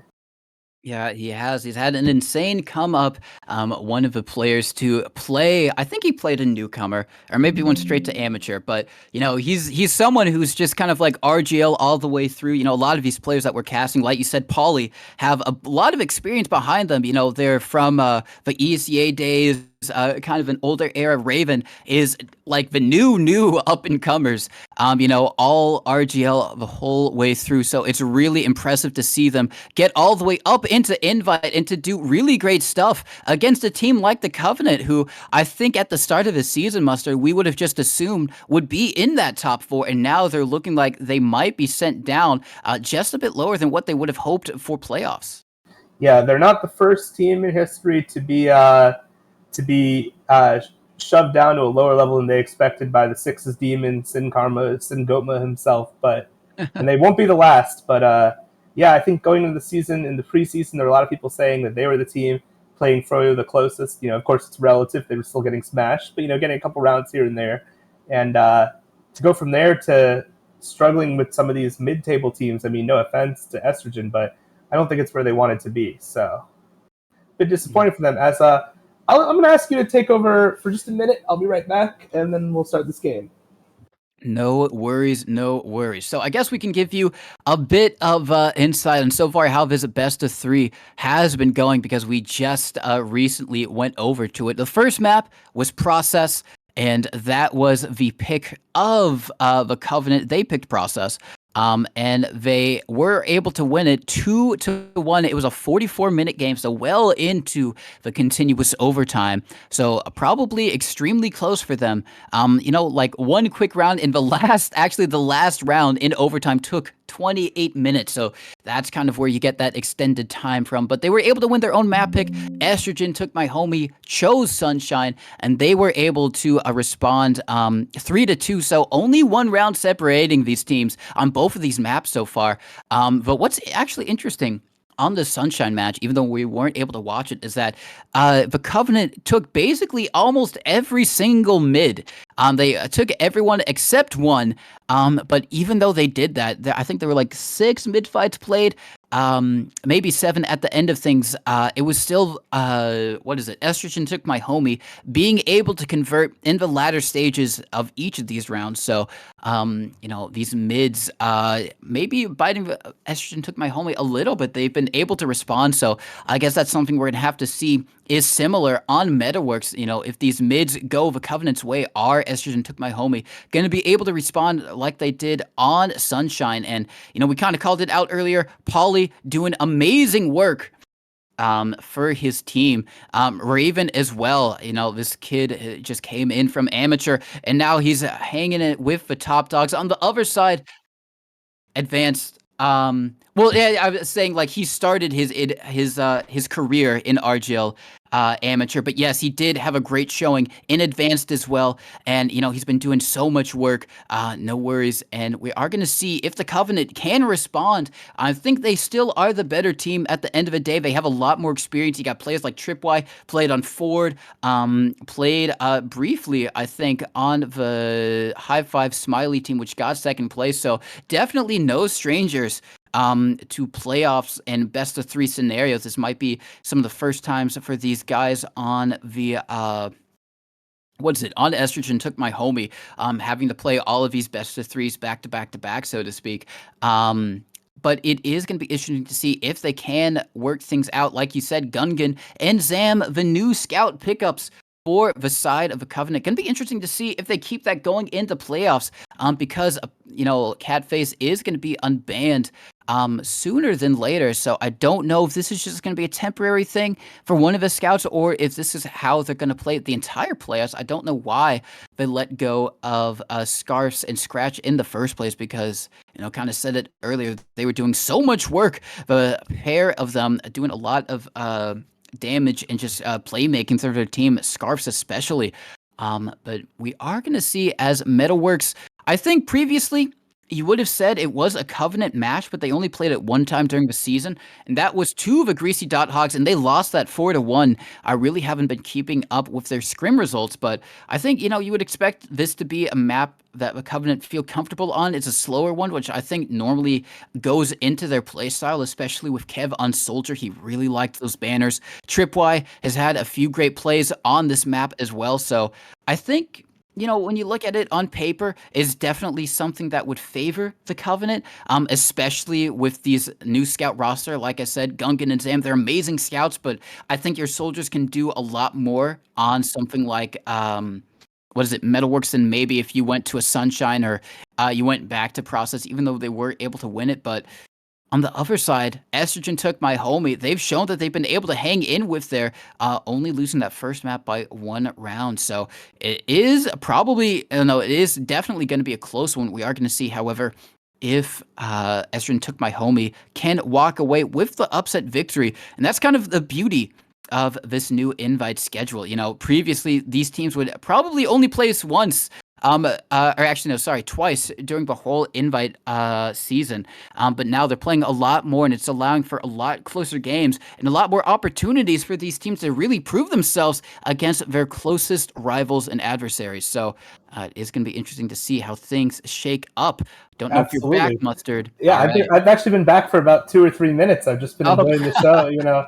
I just giving my vocal cords a break, hearing your no worries, pretty no worries. impressive run-on sentences right there. That was pretty fun to hear. But yeah, I was just chilling. I got to be honest. I'm a volunteer. I do this for the love of it. But you're gonna have to pay me if I'm gonna hold in my bladder for a second series. So need a little break. I'm back now, and yeah, I don't know. I think on the one hand, like you said, the Covenant has the experience. They have on paper a more talented roster, but Estrogen has good teamwork. They've historically, I think, been pretty decent at Metalworks.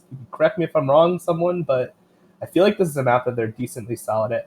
On the flip side, this is a really good Dingo map. Dingo is so good on this mid fight. He's so good at playing the range, at finding a way to just absolutely destroy your combo as they walk through the chokes, while simultaneously kiting away when you decide to counter aggress on him. So if he can wake up, I mean, 1 a.m. is where the real gamers are forged. You know what I mean?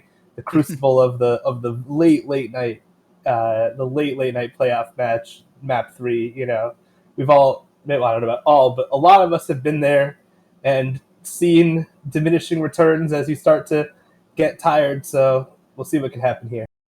We are going to see what happens. It seems like Estrogen Took My Homie played against Cat Girl, Cat Faye on Metalworks, and they were able to win it 3-0. So they have a bit of experience, at least in a match scenario, on this map. They've let it be their third map. I think 2 other times is the third time Metalworks has been the third map available for Estrogen Took My Homie. So they're definitely at least somewhat comfortable with it. They haven't banned it any point during the season. So they're maybe feeling a bit quietly confident on it. Hopefully we can see if that turns into any round wins or game winning plays, as we're just waiting for the last person to get in here. It is going to be Tripwire, and you just got to be wondering. I mean, these players pretty well, probably a bit more on the side of a Covenant. Who's kind of a guy on the Covenant right now to maybe make sure everyone's head is in the game? They lost that map on Sunshine to Estrogen Took My Homie, which they probably, or actually no, definitely were expecting not to do. I think they were hopefully thinking about walking away with this 2-0. So who's going to be that guy on the Covenant to just kind of like get the team's mental back in order in case it was out of order, and just kind of lead the team to victory here? Yeah, I mean, I think that in terms of mentality, in terms of calling, I think Gungan is a very smart player. He's a very good communicator. In terms of players who can right the ship by just popping off, I mentioned Dingo before. Really getting a chance to shine this season, and also I have to mention Zam, who's a very chaotic player. Goes for a lot of plays. They don't always make sense, but his DM is pretty ridiculous. He can play a lot of classes well. He might be sort of the equivalent of Yum Yum that we just watched, making a lot of flank plays. But we're going live, and maybe I'm demo biased, but I do want to see how Estrogen copes with Dingo on this mid, because from my experience, he's very, very good at this mid fight.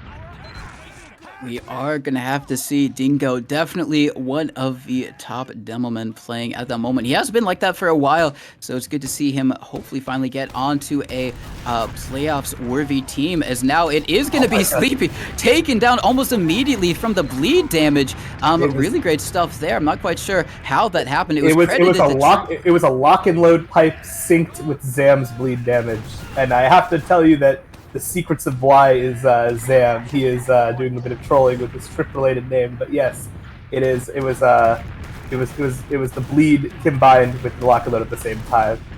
As Dingo lock and load pipes, he's using this lock and load really effectively. He pipes the fridge, pipes Pablo right away, and he's just obliterating them pretty much single-handedly at the moment. He really is, and now the soldiers coming in and just cleaning up a lot of the players on the side of Estrogen took my homie. That's going to be Raven and Apathy being taken down here. They're going to have to back up onto their last. Luckily, they didn't lose Frigidaire, so they are still going to have Uber. But, I mean, yeah, that's one way to win a mid. Just lock and load pipe the demo and just hit them with the ball.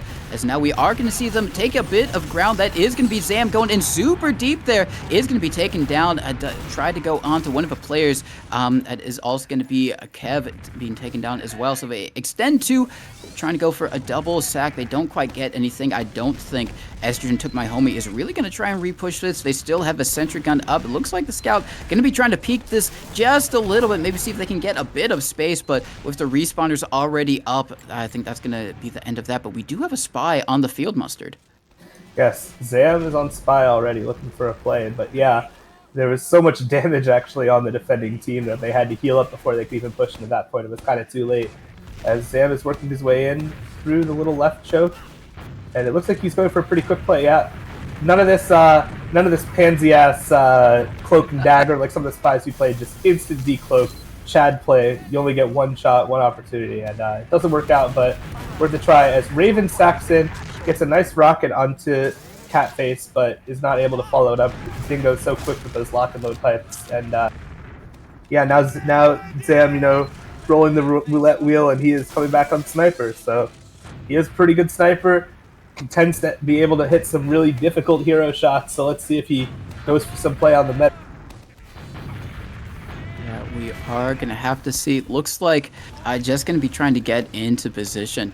Is going to be sniper right now, just trying to see where he can get in from. They do have a sentry gun all posted up, so making sure they've got some good defense. Frigidaire hiding in the dispenser, which is kind of the most safe place to play at the moment. It's just going to be the Covenant trying to see where they can get Zam in from.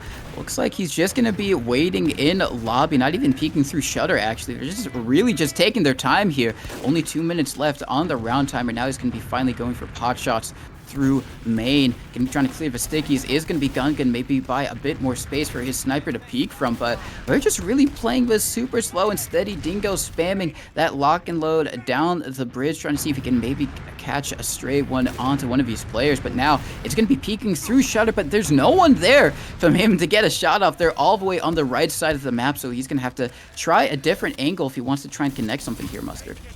Yeah, they really slowed the pace down. Just gonna see what they can do. They might go eventually for a soldier sack, once the sniper forces the medic to be kind of in no man's land. But as I say that, yeah, Dingo goes down to the counter sniping by Polly, and actually 3 players go down, and suddenly Zam is the only one really protecting his medic, and we have the banner coming out as well. So that was a bit questionable. I'm not really sure what was going on there, and Kev is going to die as well because it's pretty hard to force a medic whenever it's taking so much reduced damage. So all the way back to mid goes the Covenant. Kind of a fail situation there. Yeah, really great stuff from Polly, getting that pick off onto Dingo, and using that banner there made sure that they didn't have to use Uber whatsoever, and that sack attempt was really just nullified. So now with that happening, it is going to be still even Ubers, because in all of that neither medics had to use. So good job from Estrogen took my homie getting out of their last and onto second. They still have Polly up on of a sniping class. You know, he did work with it this time. We do see Zam all the way in. He's going to get a headshot. Actually, so much damage being done to him. And another headshot, actually, as he's escaping. Not one, but two headshots from Polly. Going to be cleaning him up. A lot of action going off in this lobby area. It's going to be another one onto Tripwire. And now that's going to be two players wide open for the Estrogen Took My Homie to try and do. Looks like the Covenant want to try and stuff this a rush through the flank area, which has now become housed. But now everyone has recognized that Estrogen Took My Homie have just decided to back up once they've lost apathy and just re-stabilize on the second. Yeah, I don't know what's gotten into Polly, but he's looking like a prime, you know, auto aimer right there. I mean, that was just Bloodsire reincarnated. I'll go with a really boomer reference, as we have a bit of an Uber trade going on the bridge, and Polly actually gets forced back, but Apathy is able to kill Kevin. This is kind of going to be a reset. Down a player for the Covenant, but there's not really much of good positioning to do anything with.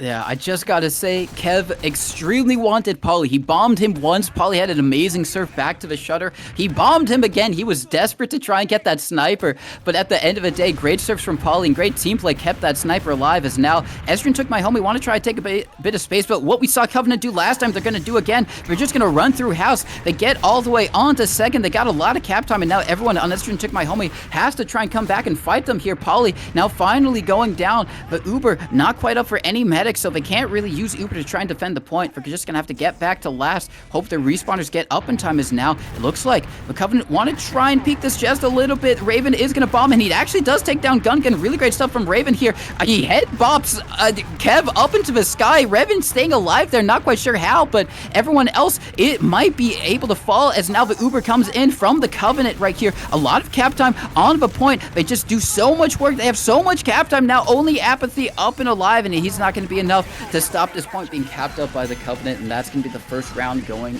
their way. Yeah, Dingo did so much damage there. But yeah, going back to the earlier situation, that was definitely the correct play to run through the house there, especially with a sniper. You knew either the sniper was going to be one of the players in that house and he would be easy to kill, or if he was with the combo, that they would be really reduced with players on the flank. And yeah, it's just ultimately a pretty easy situation for them. And Dingo definitely wreaking havoc with this lock-in load as well. It seems like he's hitting a lot of shots with it, anecdotally at least. Yeah, it is. We're going to have to see if the similar success on the mid. Luckily, not an instant demo death for the side of Estrogen Took My Homie, so they can actually really try and play this mid fight for the first time here. We are going to see a bomb attempt come in. It's actually going to connect onto a lot of the players. Two going down, but a bit worse for Estrogen Took My Homie. Their demo going down. They are going to find Kev, however, so it looks like they are going to be able to lock out the Covenant from this mid. I thought it might be Curtains once Sleepy went down, but they just had a bit better positioning, and the re-aggression from the soldiers allowed them to stay in there, Mustard. Yeah, Dingo did a lot of damage, but he got really low himself, and as soon as he backed up, Estrogen took a lot of high ground, and there wasn't really a well-timed counter bomb or anything, at least early, from the soldiers of the Covenant, from Trip and Kev. They did go eventually, but at that point it seemed like it was kind of too late in the mid. So good work, good coordinated space taking by Estrogen, and now the onus is on them, and they're trying to move to Valley to see if they can stage success. They're pressuring a little bit through Valley at the moment. It is going to be Soldier coming in. It is going to be Raven. Gets a nice rocket off onto the medic. It is going to have to use that other rocket. Did connect, didn't drop him, but he was so low that any chip shot would have taken him down. Now the counter Uber coming in from the side of Estrogen Took My Homie, but they are going to lose one of their own instead. Not what you want from that Uber. Gungan might fall, but no, he's actually going to stay alive. They do manage to take down Tripwire, so things might even out here, especially with that late death onto Trip. I don't have to worry too much about the Covenant pushing forward, but definitely not how you want to use that counter Uber there, Mustard. Yeah, definitely not. As I felt like they might have had a chance to kill AZN actually, because he was down to about 15 HP, and his Uber was over sooner, but they weren't able to get on him. And really nice counter aggression in the end. As we do see Gungan picking up the first players. We see a double sack, but neither team had Uber yet, and I'm wondering if we're going to see a dry push now on the hands of the Covenant. Yeah, it looks like they might want to do so, as they are walking through house. Going to be getting a bit of space and trying to find an opportunity to get in here. They do still have a sniper up, so not quite all of their true firepower potential, but that's not going to stop them as they get both their soldiers in onto the crates. And with Zam taking down one with a headshot, he rings out another headshot, going to be cleaned up as well. Apathy falling to the ground. The Uber is used from both teams, but it's just so much better for the Covenant right here, just collapsing with the soldiers and the scouts just high flying in onto the escaping Estrogen players. A really great little 1v1 there from the scout onto Tripwire, but he's going to be cleaned up from Gun, and now respawners are up, but they did lose Frigidaire, so they are going to be at Uber Disat Mustard. Yeah, it's not enormous. It's 30%, and they do have a sniper on the Covenant, but I do think they're still going to try to use this. I expect to see them either to try to milk it through alley and not pop at all, and use the Uber ad just to intimidate, or to take a quick bomb through house and just get straight on them. And just trying to suss out which of those two options they're going to go with. I think it's going to be the latter. I think they're planning on popping straight through house with Dingo if they recognize that they have the super ad, and I think they do. Yeah, that looks exactly like what they're going to do. Yes, my bad for saying it's Frigidaire. It's actually Pablo this whole time. That is my incorrect. As we are going to see the Uber coming in. A nice air shot off onto Apathy. It actually is going to be Zam taking down Raven with a body shot as well. Gungan going to be collecting that kill onto Apathy. And now we are going to see a bit of cap time come in for the Covenant right now. Looks like they should be able to get it cleanly, even though the Uber is up for Pablo. I'm just going to be waiting for the respawners. Actually going to be building a gun, so maybe not opting to take this Uber in. Yeah, I don't really agree with that. I mean, I guess with the Banny config, they would rather take their chances to run out the clock, but it was a 60% Uber ad, and I mean, I don't know. They lost a couple players. They were up in time. I don't know, but you know, different strokes for different folks. And this is one way to play it. We'll see if it's vindicated, because either they do manage to run the time down, or they actually lose Holiness last. They die to a sack or something, and you know that'll give us our answer. Yeah, I mean, there was also a sniper up inside the Zam, so it's not like they had their full sixes roster up to really help deny that, as Tripwire does go in. He does do a bit of damage to the to Pablo, but not quite enough to get out the force or the kill, so I'm still going to be safe for them. And also, that was like the start of the round timer as well. They've got to hold this for basically the equivalent of 4 minutes. They do have a minute off the clock, but I mean, you know, full Uber ad is really kind of one of those signs that you do push at, and they've really got to have a miracle last defense if they want anything better than that.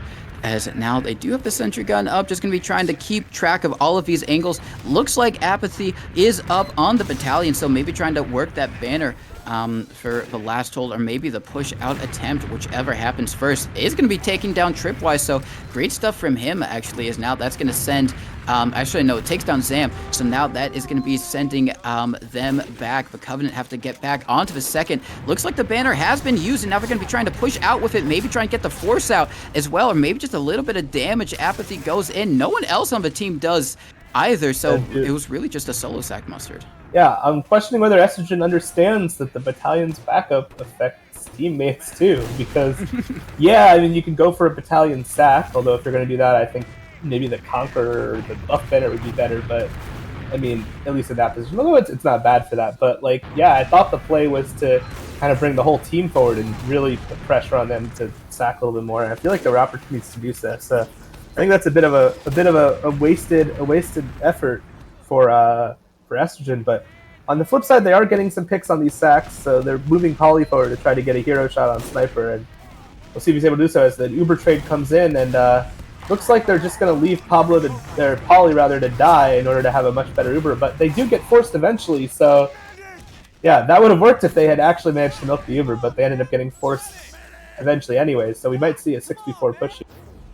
We could indeed. They do have one spawner up in a couple of seconds. That is going to be Raven back up Poly a bit longer, as now looks like the Covenant want to try and flood in through the left side of the map, and with Kev getting a nice headshot off onto one of his scouts, that's going to be another one ringing out, a body shot off onto Raven, and now only 3 players up and alive for the side of Estrogen. Took my homie. They're trying to do everything they possibly can, and they are going to lose the round 2-0, and you got to think back to that opportunity opportunity they had previously, Mustard, where they could have pushed out and maybe be in a better situation and maybe even won the round. Yeah, and not only that, but then with that battalion's backup, I felt like they had a second chance to do so. So Yeah. and then when they finally did waltz out with their sniper, they ended up going for the drop players to save Uber, which is all fine and good, but then they ended up getting forced anyways. So you gotta find your moment when it's there.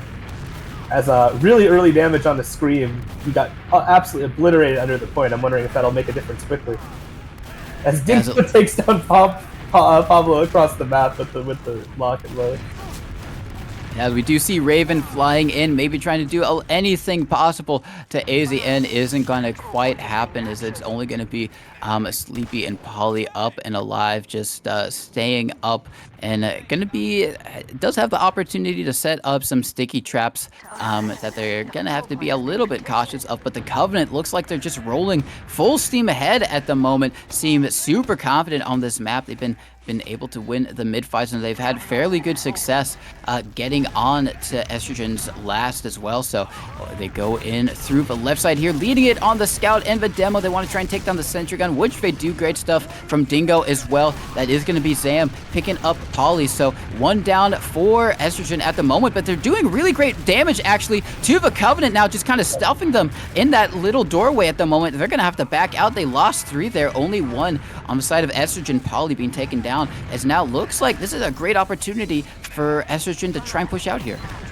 Yeah, did Estrogen, rather than go back into spawn, they opted to run forward on bridge because the aggressive Uber from Covenant was going all the way to their spawn to take down the NG, so they managed to just mirror them and keep positioning, and it simultaneously forced keep the flank of Covenant from being able to come in. So that was a really good defense. As we see a spy play again from Zam, but he gets caught out, doesn't achieve anything. However, I do think we're getting close to Uber. We're getting close to Uber from the Covenant, but no, they're not going to get it in time. This is going to be a mid cap and I guess a bit of a stalemate potentially between Estrogen and Covenant. Yes, it is going to be a stalemate. The spy not working out for them. As it looks like Estrogen are going to be going into Valley here, maybe going to be trying to set up one of their soldiers for a sack attempt. Raven has had fairly good success doing a lot of damage to Pablo previously. It looks like we do have a pause. Raven is just stuck in the air here. We can only imagine how this is going to go. Looks like, if he does get a nice headshot rocket off onto Azin, he might send him down into that lower area and might have the opportunity to just make him force or even get the pick on him. But regardless, been so back and forth here. But actually, as I say that, Pablo is 7 hit points. That. He hasn't gotten the pack yet, so there's that. He's about to get the health pack, so what? He's going to be at, quick math, 82, 83 yes. Health, something like that. So, yeah, he should be maybe all right, but I'm wondering if he just got hit by a Dingo lock and load, because I'm looking at Dingo, and his angle looks like maybe he would have just, shot one right in there, so... But one of these soldier high bombs could also land on Dingo if they wanted to. So, yeah, we'll have to see what happens. Shout out to the shenanigans going on in Twitch chat. Since we have a pause, a lot of people are greeting one another. That's nice to see. That people. I live in New York City. Everyone is on a crowded subway train, but pretending to just ignore one another like they don't even know people. And this is right neighborly. As I say that, Pablo drops.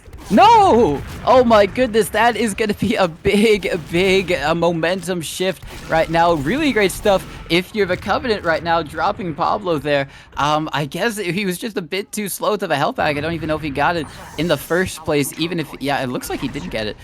So very unfortunate there, but really great stuff from everyone on the side of a Covenant just to be a bit aggressive there and making sure they didn't lose their own medic, as now they're going to be on the aggression here, going to be getting in onto second. They can't get out of spawn. They're just stuck kind of in this forward spawn, so we're going to have the back spawn. The Covenant is going to use that to try and get onto last fairly for free here, taking a lot of space here for the moment. Just going to be trying to barrel in through these doorways. Gets a lot of damage off onto Raven. Apathy does manage to jump away and is going to be able to get healed up here, but a player down is definitely not how you want to try and start this last hold if you are Estrogen.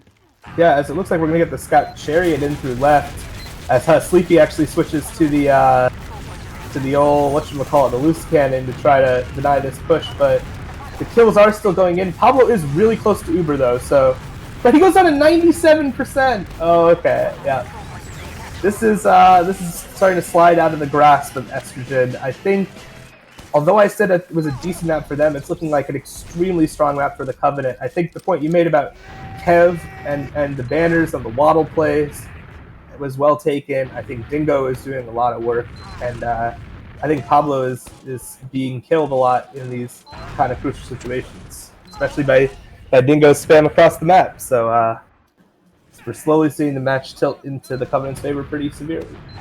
Yeah, Dingo doing a lot of work, especially with that lock and load. The Europeans banned it, and Dingo is using it for as long as possible. But it's going to be a big bomb coming in from Apathy, going to be taking down the aforementioned Dingo. Raven getting a nice pick as well on to Zam. It's now only going to be 2 up and alive. Gungan and AZN. AZN staying alive there, but so did Pablo. So Ubers are going to be even here. That's not going to stop Estrogen from trying to take second as well, while there's no one here to defend it, which they should be able to get. I think they got enough players up here that the Covenant aren't going to try and do anything about it. They're up 3-0 as well, so they don't really have to go for those type of risky plays that maybe they would have if the score line was reversed. But they're going to have the sentry gun up here. Probably looks like just going to be checking on Spy, not going to be committing to it. But yeah, they're just going to be holding up. Actually, no, is going to be committing to it. What am I saying? Kev commits to the Spy.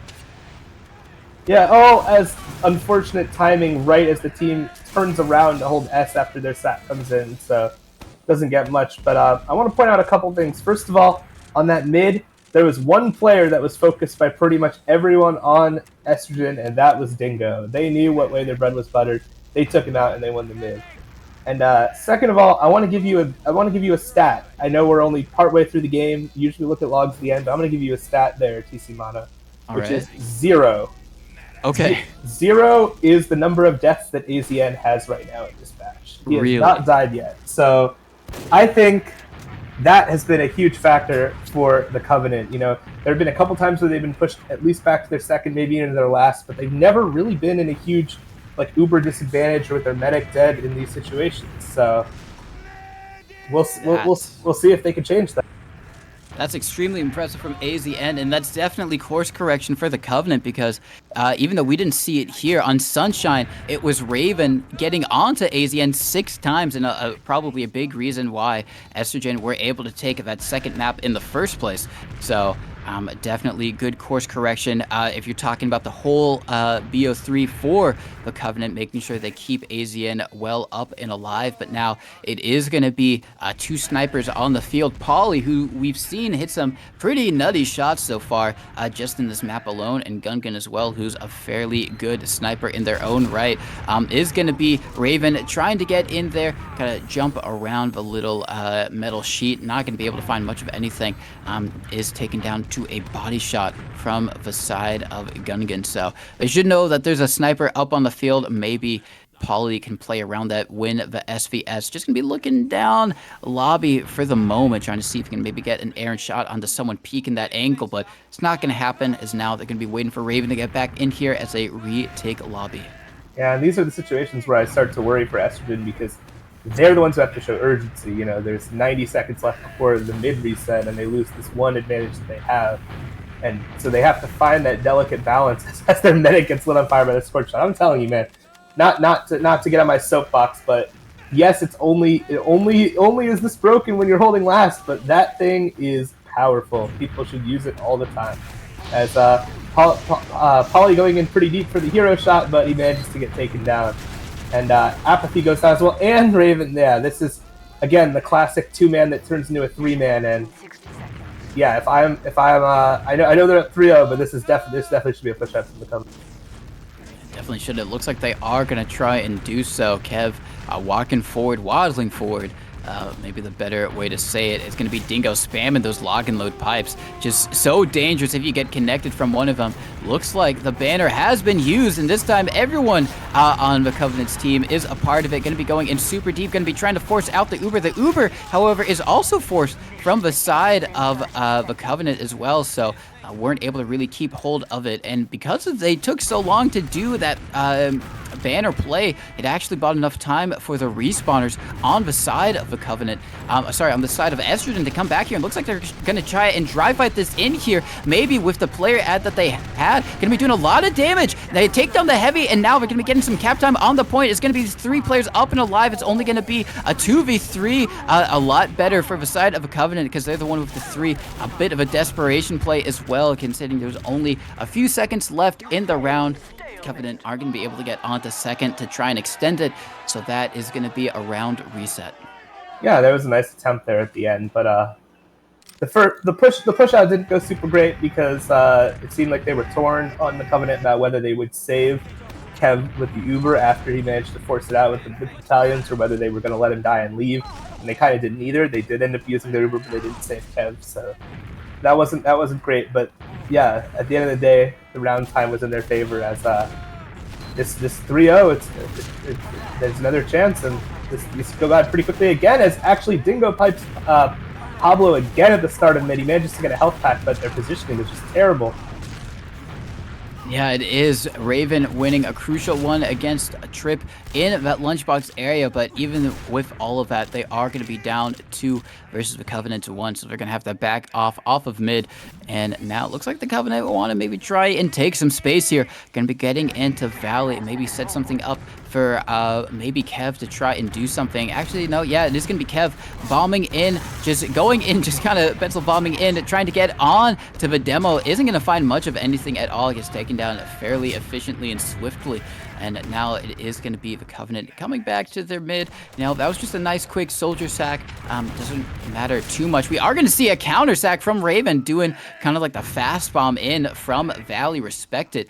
You know, Metaworks is a map where, you know, sometimes you don't quite see those counter sacks because sometimes it can just be hard to get into position quick enough. But respect for Raven for doing it. But that's going to be enough for the Covenant to get in. A nice rocket onto the medic. Pablo still holds. He's holding. He's so weak. He doesn't use. There is insanity. And he is going to be able to collect the med pack there. The fact that Pablo didn't hold there, he got headshot rocketed. He really only surfed into an even worse position there. He got hit again with another rocket. A chip shot from a scout would have taken him down. He doesn't use. Insane stuff from Pablo. Yeah, it was really well played by Pablo, but unfortunately they weren't able to actually re-push mid off of those 2 picks. They just went for a counter sack themselves. So it was a great play, you know, don't get me wrong. I don't want to be, you know, a negative Nelly here, but at some point they have to start capitalizing on any play they make and getting some momentum, because it's just going to be another chance for the Covenant. That is going to be another chance from the Covenant. We do see the soldier kind of go for a fade bomb in Valley, just kind of push the Covenant back, get some damage off onto them, make them think twice about taking so much space. It is going to be Dingo taking a bit of damage, is going to be healed up nice and well, as now looks like the Covenant want to try and take some more space through Valley. Going to be sending in their soldier, is going to be Kev, no, he just barely stays alive by the skin of his teeth. It's actually going to be Tripwire being taken down. The Uber has been forced, however, from the side of the Covenant. Pablo doesn't have to use whatsoever. Really great job from the scout getting in there. We do have Apathy all the way behind, however. I think they know he does win onto Gungan in Lunchbox, is going to be taken down, but getting that trade, really great stuff for them. That's one less player that Estrogen has to worry about getting in onto mid. They don't have to even use their Uber. They might be able to steamroll this onto second, and if they're really efficient, Mustard, even all the way onto last. Yeah, as I'm watching Zam pretending to build with the ball, which is very cute. But yeah, really well done. Great force by Raven it was, with the little quantum waddle through Valley, just again directing AZN, and we see the very scary lock and load pipes flying in. The Uber does get forced. They don't want to deal with that, and because Pablo got extremely low, so they won't be able to use the Super all the way for last. And in fact, they actually won't get second off of this either, because Polly was kind of dropped in the Uber. So again, this lock and load spam just seems to be really forcing them into very uncomfortable positions. Yeah, it seems to be as now it's going to be the Covenant going forward. A nice 2-pipe from Dingo onto Pablo. Going to be taking him down. The lock and load. So deadly. You really cannot peek those angles whatsoever. Otherwise, you're just going to be taken down. Just so much damage from so far away. Really, really deadly weapon. And Dingo using it to great effect so far. I remember Dingo being one of the early adopters, I think, with Bedonsky of the Iron Bomber, and now doing it with the lock and load. Again, just kind of, you know, moving the Demo Man, at least primary meta, in a new direction. We do have a sentry gun on the point, just a little bit sneaky. Not really going to find anything, hopefully trying to delay the Covenant just a little bit to maybe buy some time for Pablo to get Ubered. I don't think it's going to happen, Mustard. Yeah, I don't think so either, and we're going to see the Uber immediately come in from left side, from the side of the Covenant. They're going to take down the gun. It looks like Dingo wants to bomb in. Pablo is caught in the corner with his Demo Man, and this is not where you want to be. I find it kind of difficult to imagine them holding this without the medic. Even with the heavy, you know, there's no one to arrow him, and eventually, yeah, this is just going to be a round for the Covenant doing well again. And yeah, it's just, the lock and load is just such a good match with Dingo's playstyle. You know, he's very, very aggressive in one-on-one DM fights. He's really good at surfing damage away. He likes to, you know, play on the edge, get his damage in, and then just jump away. He's pretty self-sufficient, so he could just kind of sneak in, peek with the lock and load, and if you try to, you know, counter it by getting into his face, he can just, you know, surf away and just live to fight another day. So it's very frustrating to play against. You feel like your team is like, why aren't you trying to stop him? You say, we are trying, we can't get on him, and it just doesn't happen. We are going to see Trip going down early in the mid. Definitely not how you want to start things if you're Covenant, but a much needed boost if you are Estrogen, who are down 4-0. We are going into continuous overtime at the moment. The highest scoring game we've had so far. Everything else has been either to 3 or lower. So definitely a lot faster than previous matchups have been for these two teams. We do see a big bomb coming in from Kevin. Gets onto Pablo. Not quite a drop, but enough impact to be the same as one, as it is going to be now full Uber ad for AZN to work with his team. They want to try and keep him alive. They don't want to use here if they have to, but if they use and clean up a bunch of players, it's not going to be too bad as well. We do see a scout juking in, trying to get onto AZN. It's not going to find the pick, not going to get the force as well, and really great stuff from the Covenant. Yeah, just I think the rounds and the map and the lock and load and the 1:30 in the morning is really starting to catch up to Estrogen Took My Home, because they are not playing crisp. They're not really on the same page. They're bleeding players. I think they look like they're ready to get out of here.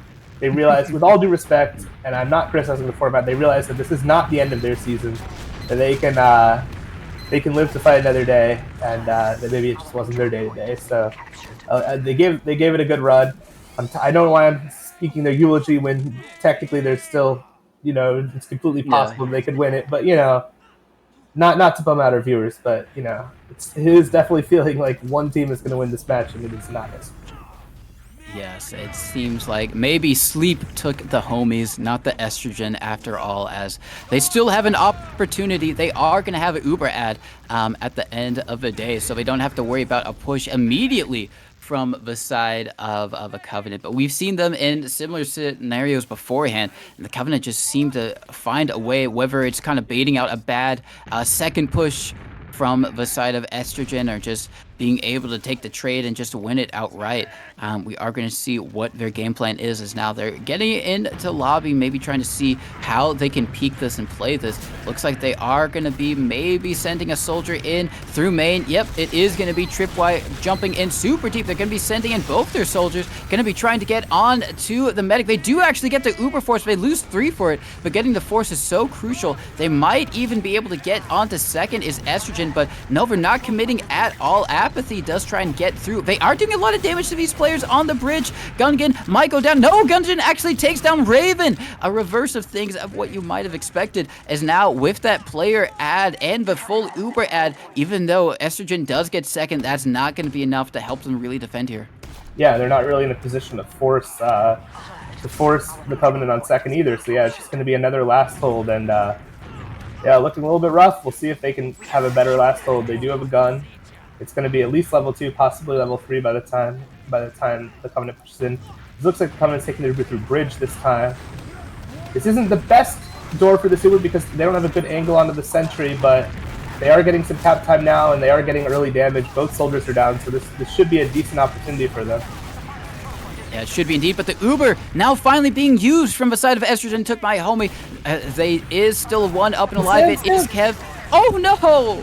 Oh, while they were all focused on Kev, everyone else from the side of the Covenant just come in there and cap up the point right under their noses. A 5-0 in favor of the Covenant. A lot more dominant for the Covenant than anything else previously in this best of three, maybe showing that those Zam and Gun picks ended up working out in their favor.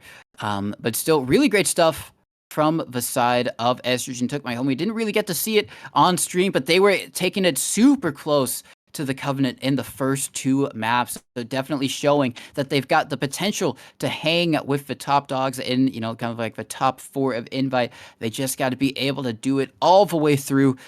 So definitely they should be looking forward to playoffs and giving it their all in that scenario. But at the end of the day, it is going to be the Covenant walking away with it. 5-0 on Metalworks, but 2-1 in terms of a total best of three series.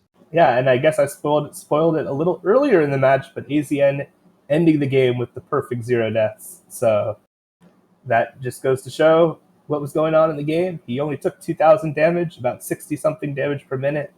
Just very, very good job of staying alive, protecting him from his team, and it just wasn't that close. And Dingo was raining down hell with the lock. I believe he did more damage with lock and load pipes than he did with stickies. He did indeed. Kev had a really good game on combos on a pocket soldier. Got 6 med picks. Was having some good Uber trades, and it just, I don't know. In any of these situations where the two teams were just sort of staring at each other and spamming, it just kept going the way of the Covenant by a pretty big margin. And yeah, that's all there is to it. I don't know if any of you gentlemen have ever seen the movie Mystery Men, but there was a character in that movie whose superpower was that he could turn invisible, but only when no one was watching, and he himself could not see himself turn invisible. And I'm starting to wonder if that's my relationship with Estrogen Took My Homies, because they keep getting these good results every time I'm not watching them, and then they aren't able to close it out when I'm here. So I feel a little bad for my homies over there, because a lot of them are friends of mine, but yeah, not able to put up a fight when we decide to jump in the fray. Yes, a bit unfortunate indeed, but still good of them to take it to all three maps at the end of the day.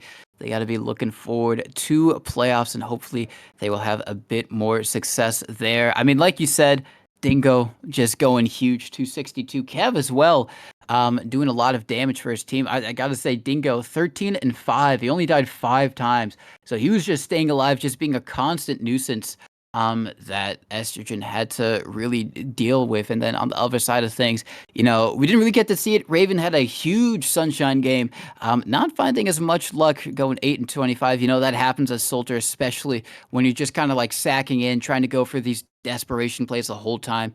Same thing with Sleepy. I think kind of a little bit of a demo diff in that respect. 6-11 versus Dingo's 13-5. Only 173 DPM, second lowest out of all of the fragging classes. So definitely, maybe Metaworks not the map for Estrogen Took My Homie. Maybe it is a bit of a, you know, being a bit tired and a bit of exhaustion coming in as well, but still, the Covenant winning it, moving on in their invite season. I think they have locked in the 3rd or 4th position. It's just now up to the next match that they play that decides which one they will get. It is going to be Estrogen Took My Homie facing off against Cat Posse for the 5th and 6th seed. Whoever wins that is going to get 5th. Whoever loses that is going to get 6th. So still a bit of playoffs spots open for them, and still every match is going to matter before we head into playoffs. But I think aside from that, unless you have anything else you'd like to comment about the match, Mustard. Well, Estrogen may have been defeated by being tired by the time of night. But if that's the case, it's the case for me as well. I'm just about ready to go off to bed. But that was a fun night of games. Was hoping we could get 3 maps in the first series, but still some very close games there. This one not so much, but we can hopefully paint a picture for our viewers to imagine how fun those first two maps that we didn't watch were. But it is what it is, and I'm looking forward to the remaining matches in this season. I think there's still a lot of good ones to go. The Covenant versus LeBron rematch as well, right, to decide third and fourth. So that should be fun. Yeah, that should be fun. I think the Covenant had a pretty clean 2-0 versus LeBronstantinople, but hopefully LeBronstantinople have been able to look at things and deliver a stronger showing against the Covenant. Regardless, we still also got Froyotech versus Greasy Dot Hogs for who is going to be first and second seed going into playoffs. And then aside from that, we obviously have playoffs themselves going to be double elim as well. All teams taking part of it. So if you're worried about missing out on your favorite team, don't worry. You still get at least 2 more matches from them coming up in playoffs. And Fireside will, as always, be covering all the matches that we possibly can of invite playoffs, of advanced playoffs, of all the divisions. One of the great things about Fireside is their coverage of basically every part of TF2, Highlander, Sixes, all the divisions. You love to see it. Like you said, it is getting a bit late. We saw a lot of great TF2. I guess I'll do my quick shout outs. Always great to cast with you, Mustard Overlord. You got such great insight into the game, and it's always such a pleasure to have you on the mic alongside me. Jay as well, doing so much great work, both in production and behind the scenes, getting all this stuff organized, getting us information about the teams during and before the matches. And giving us the idea to head over to this other match that we casted for you guys as well. Shout outs to the players. Without them, there'd be no games to cast. Shout outs to you guys for watching. Mustard, do you have any other quick shout outs you'd like to do? I guess I'll go right back at you, bud. Shout out to you for holding down the fort. Covering any potential awkward silence with useful things to say. Keeping the cast moving. And again, I'll second the shout out to Jay. Production is a very thankless job. Not a lot of people want to do it. People want to cast, and someone has to. And thank you for doing it all night. And I'm gonna go to bed. Peace out, everybody.